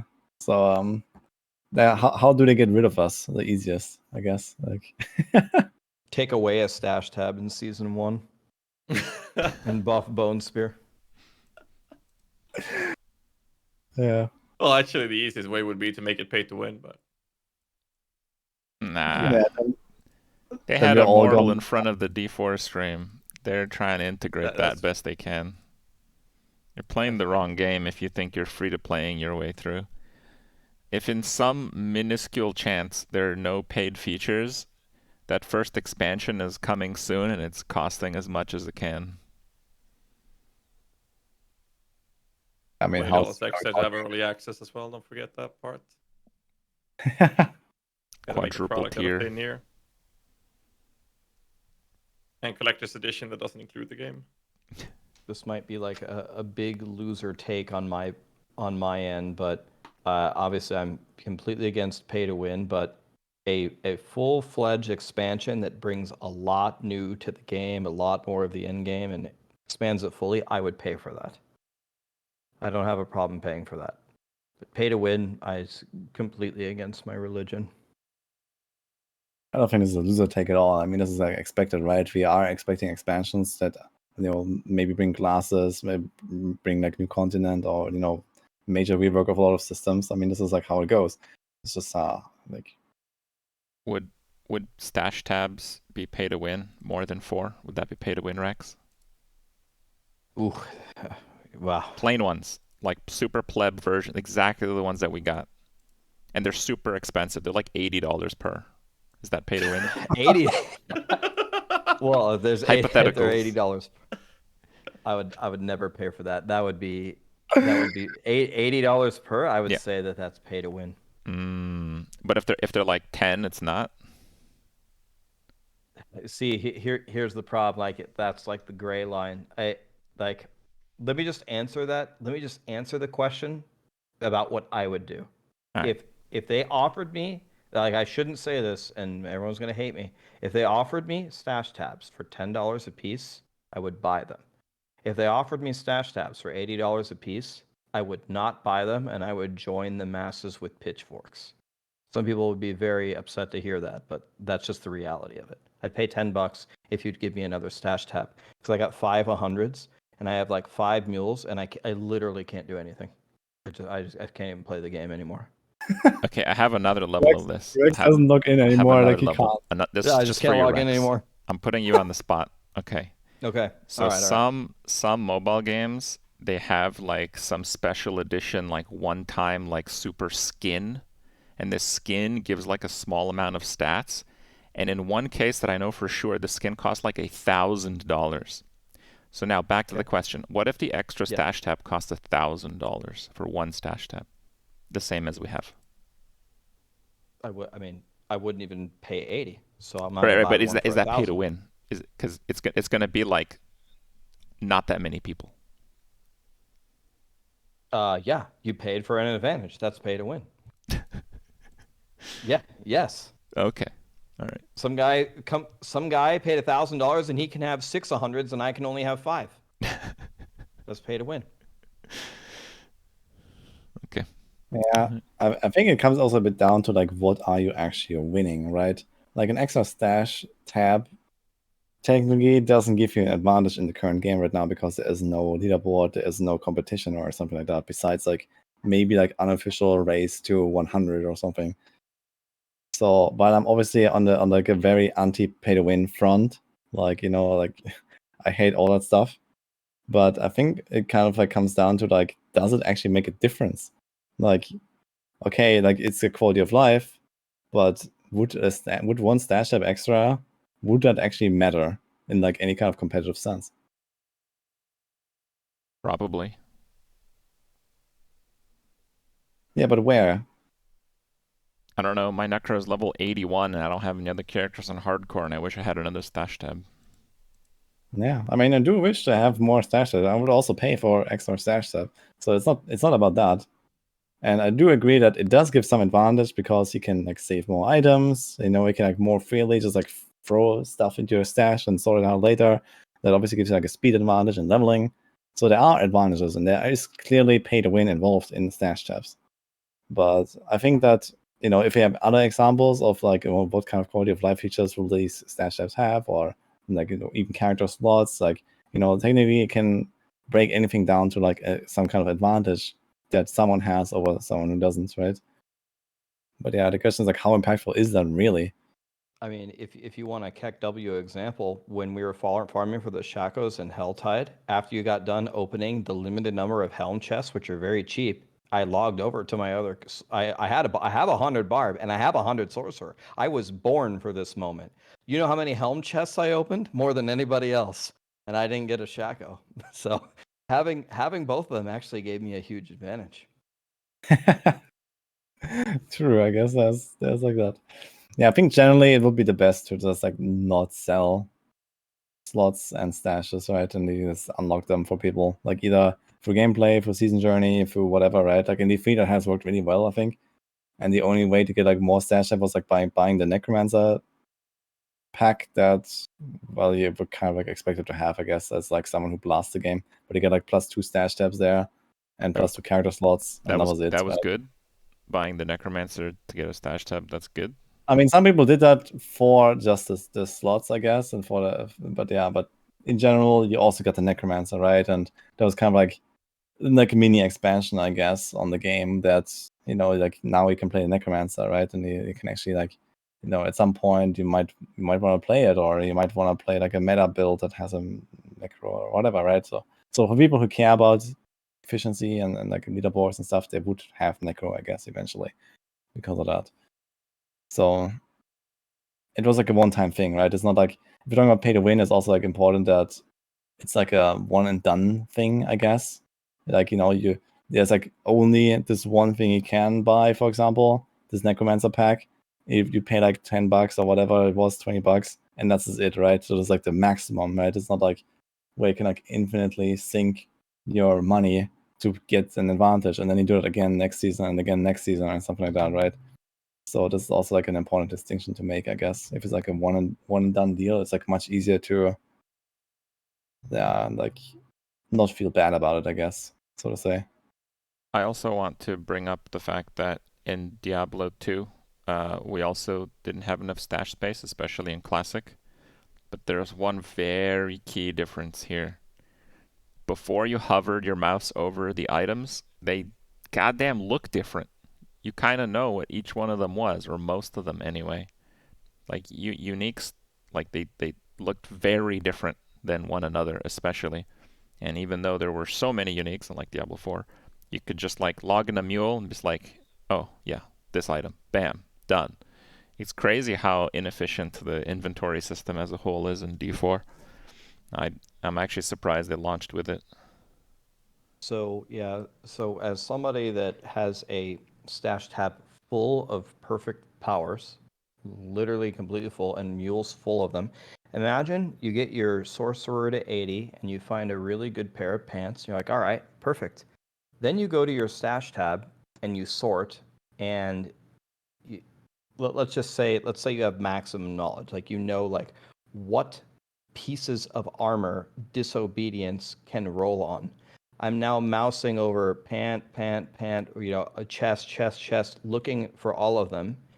And then on top of it is like a separate issue, but if you found any of them at a higher level than your sorcerer, if you finally found the 50% disobedience and it's required level 94, if you're dumb enough to extract the aspect and put it on your pants, you finally, after searching forever, found the right power, imprinted it, and now you can't even use your pants because now they're required level 94. That literally bricked. I literally made that mistake like 3 times because I'm dumb. So it's like, took me forever to find the power, and when I finally did it, I bricked my character.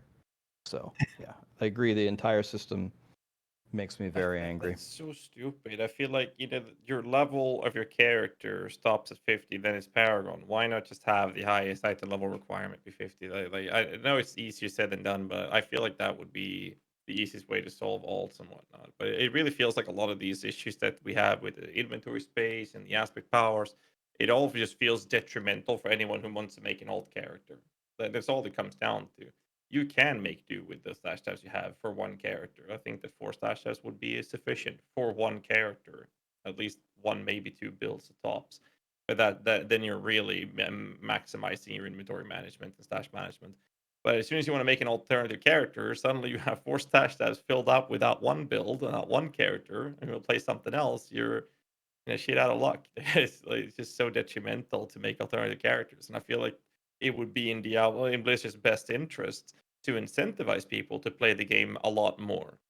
And that's why I also think that adding the battle pass, even if it's the paid version to get stash tabs, would incentivize people to play it, because what they want is people to spend money. If you buy something once, you're more likely to buy again, right? And you open up the shop, be like, hey, well, I bought this, maybe I'll look into what else I can buy.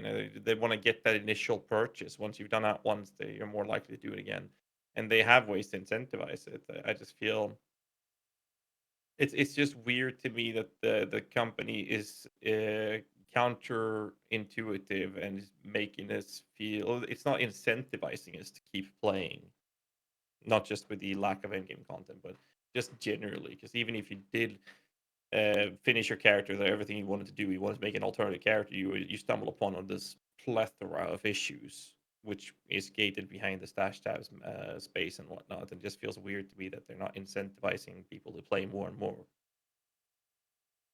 Yeah, and another thing that this system does is, not that this system really exists in the first place, but let's say that they had a robust trading system and a nice way to find people to trade with. Well, the stuff that you find leveling up to 100 has like dynamic levels of value to it because the required level is going with it all the time. The idea is probably most of the farming you would do on the lifespan of your character with how fast you get XP would be at level 100. Every item that you find is level 100. So only a level 100 can trade with you. It's like I don't really understand why they did that from either creating your own characters or from a trading perspective, because everything you find is everything good that you find while you're leveling, usually used for leveling, and everything you find at 100 is required level 100. So you're only going to be trading even the with vendor max level loot. players. If you buy Yeah, I something have from a a vendor at possible 100, it explanation. requires 100. Yeah. Yes. Yeah, I have a possible explanation. I think this is made this way to prevent you from using stuff for your alts. I mean, they actively want to prevent you from doing that, so that every time you make an alt, you have like the same like experience of like leveling a character, getting upgrades, getting stronger. Not feeling like you kind of like cap out way too early, basically, and kind of like keeps you more engaging. I think that's the idea. If Blizzard came on a podcast and said that was the reason, I would use my favorite tactic to go back on that. I would say, I thought you said that Diablo 4 was a game about choice. If I choose to farm on my main, to farm some gear for my alt, and I want to level my alt with, I earned it. I farmed all these items. If I want to make a twink, like this is some people's favorite way to play WoW, is to twink something out, make a 19 rogue and Warsong Gulch and just farm people or whatever. If I can't use stuff for my alts, you took away one of my choices. You're forcing me to level my character fresh every time. I thought you said this was a game about choice. That's what I would say. Yeah, I fair actually point. encountered that issue myself with my 4th Necro. I didn't have stash space to have backup powers for it, so I couldn't switch into the Bloodlands I wanted to try out and play with until it was 100. And it was so frustrating. I ended up going in party play for Nightmare Dungeon resets till I hit 100, and then I could actually start playing the build. And it was such an excruciating experience. It didn't work out to be a good build in the end either way, but at least I got to try it. But I had to go through this entire process of hours upon hours of grinding to get to 100 before I could even play it, because I didn't want to scrap a lot of the items I had in my stash for other reasons. It was just straight up detrimental, and that was not a fun experience either.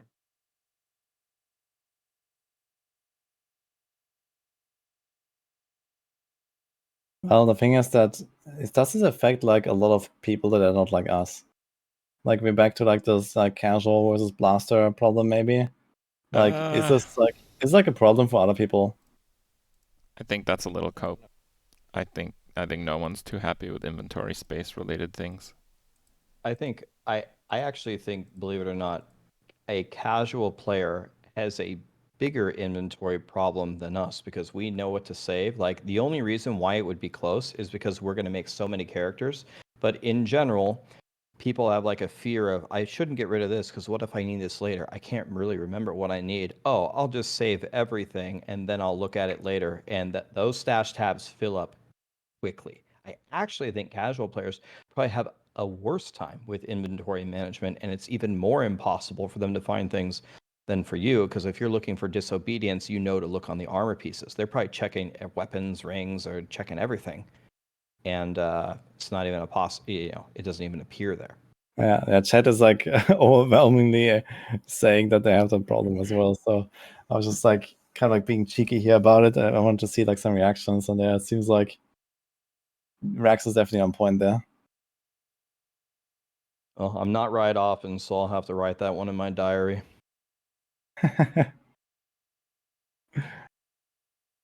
Okay, we have like everyone is asking about cow level.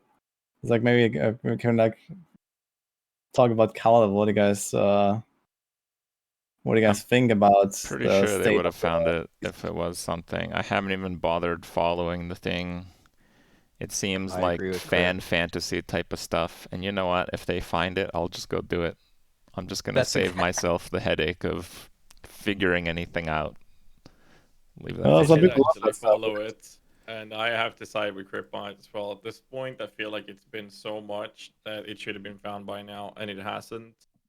And I'm also in the same boat there. It's like if they find it, I mean, I'll go plunder it, no problems. I'll do that. But till then, I don't know. Like, but I definitely believe that they will implement it in the future. But I don't think it's in the game right now. That's a very nice hat. I think you should wear that more often. I really like that. I agree with Ghazzy and Kripp here. Like I don't mean to like spoil everything. So go ahead and mute the podcast if you don't want to hear it. There's going to be a cow level, and there's going to be cows, and they're going to say moo, and we're going to kill them whenever somebody finds it. I mean that's it. I'm actually surprised there's no Stone of Jordan in the game. Like, what the hell? That is confusing. Yeah. They brought it back for D3. I thought they'd have some ounce of tradition still in the game. Maybe it's in the cow level. Maybe you're gonna find it there. Like it's not like they made too many uniques and didn't have spaces for one. Okay, let's go the other way on that one. Well, there's no stash space at least for it. That's for sure. Yeah, especially with rings taking up the same space as chest pieces. Yeah. But someone says there was an SOJ in the very first BlizzCon demo, like in 2019 or what? I feel bait and switched. Time to refund.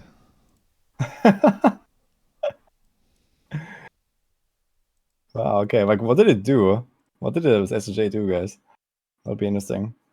I Did it even played have the an first effect? BlizzCon beta. It wasn't bad. It was mostly like getting a feel for the characters, and my take on it was like, yeah, the characters feel well, especially Druid, like shape-shifting during the attack's really good. But the one thing I really hate is like the forced cutscenes. So we kept the good gameplay part, and then we multiplied the forced cutscenes by like 100. Yeah. So Kripp, I have a question for you. If they introduced Stone of Jordan, do you feel that the correct rarity would be the drop rate of a Shaco divided by 400,000 for the next tier? I think if they introduce the Stone of Jordan, they should just make like level 100 Nightmare Sigil, just drop it as a reward. I think the one person that plays that the one time it ever drops, they should be the next Uber boss. Like Potato Man 420 from New York got it. He's the next Uber boss, and the Stone of Jordan just makes him a god. What if they do it like the Magic the Gathering thing? Like there's literally only one Stone of Jordan, and like the first one to find it, it's a 1 of 1. Doesn't drop after that. Wait, that's a thing? Yes. 5 minutes later, the count's up Unfortunately. on Amazon. What is that? That's crazy. It's in the trading card game scene. They're starting to make like limited edition cards, and it's gotten to the point where they're making 1 of 1. So literally a singular version of one card, and it's like randomly in the pack. They're kind of like jackpot cards. So Magic the Gathering did that with a notable one recently, which is like a collab with the One Ring from Lord of the Rings. Yeah, okay, I guess in that case, like grinding out that Chaco definitely sounds much more appealing. So, like, at least I have a chance to get it. Wow. Corporate, write that down. I mean, if they do like there's only 10 of these that can ever be found type of thing in Diablo 4, that would actually be pretty hype. I almost want them to do that, even though I hate it. Like it would be the hype. It'd be like a magic find race. Seasonal thing, right? They could be like this one like super elusive, like seasonal, unique drop that's, I mean, it has to be like very universal, right? That it kind of like fits any build and stuff like that. Account bound minion stats. Purely cosmetic. Yeah. Make it a ring for the extra cosmetic value, eh? So, but yeah, I mean, it would be kind of funny. But when we want us like the super, what are they called, Uber uniques we have, like they're already like kind of on that tier anyway, right? They're gonna drop like a few times per season, right? And that's it. So it's almost on that level. But yeah, it's definitely a funny concept. Okay, any other questions, guys? Like anything from chat? Otherwise, I guess you can also wrap it up. We had a really long discussion, yeah. That was really fun. It was nice chatting with you guys. Nice to meet you, Ghazzy. Yeah, likewise. I don't think I've ever talked to Kripp either. Wow. Not directly. Woody, I talk to you all the time. A lot of my relationships have to do with watching other people's YouTube videos and picking up on the fact that they've watched mine that I made a few days before. So it's like this broken version of communication, but it's also fun because you have to decipher and read between the lines. Is that a jab on me, or? It's not a jab on anyone. Absolutely. It's very much reality. I mean, jab on everybody. I watched your Hearthstone stuff like, half a decade ago or so, because that was kind of like fun on the side. But I mean, these days I do not have time to watch anyone. So sorry about that. But I still like hanging out with you guys, and it was a really cool discussion. So I'm quite looking forward to seeing how it all unfolds, especially of the more controversial topics about the season stuff and the stash chefs, and well, maybe we meet again and see who was right. That'd be fun, yeah. But yeah, in any case, hope chat enjoyed it as well. I know that you guys were also streaming, I think, besides Raxx. So I hope that everyone had a good time. And well, maybe we can wrap it up with just like another outro, like everyone just like saying a few words about themselves and where to find yourself. So for all the viewers and all the listeners, just so that people that enjoyed it want to check out more content. Maybe start with Kripp. Sure. So I'm Kripp. Thank you for listening to us and me. And I am still playing Hearthstone right now. It's too good for the likes of Wudijo, but maybe for the rest of you it might be. It's a pretty fun game still. I did not play Hearthstone when I was watching it, by the way. I just enjoyed it. So just saying that. Okay, Ghazzy. Well, I'm Ghazzy TV. I pretty much only play Necromancers. I still am still playing. Will continue to play. I have a hard time stopping. I have a problem. Help. But thanks for listening. Hope you enjoyed it. Okay, Raxx. I'm Raxx. I play everything, but it doesn't mean that I know anything, so don't listen to me on anything. I wear a blue hoodie. I'll see you in Diablo 4. Nice. Okay. Yeah, and me, I play Rogue, and we'll do that until the end of time probably. And here there are some other classes. Well, in any case, it was a very fun podcast. So I'm very thankful for you guys joining, and hope that also all the viewers liked it. We're gonna see you guys probably like a week or so when the patch notes come. There's gonna be a lot of new stuff, and let's see how the things unfold. So Thanks for for watching. Thanks for organizing this, Woody, and thanks Kripp and Ghazzy. It was a lot of fun. Thanks for having me. Thank you, guys. Thank you. Thank you. Goodbye.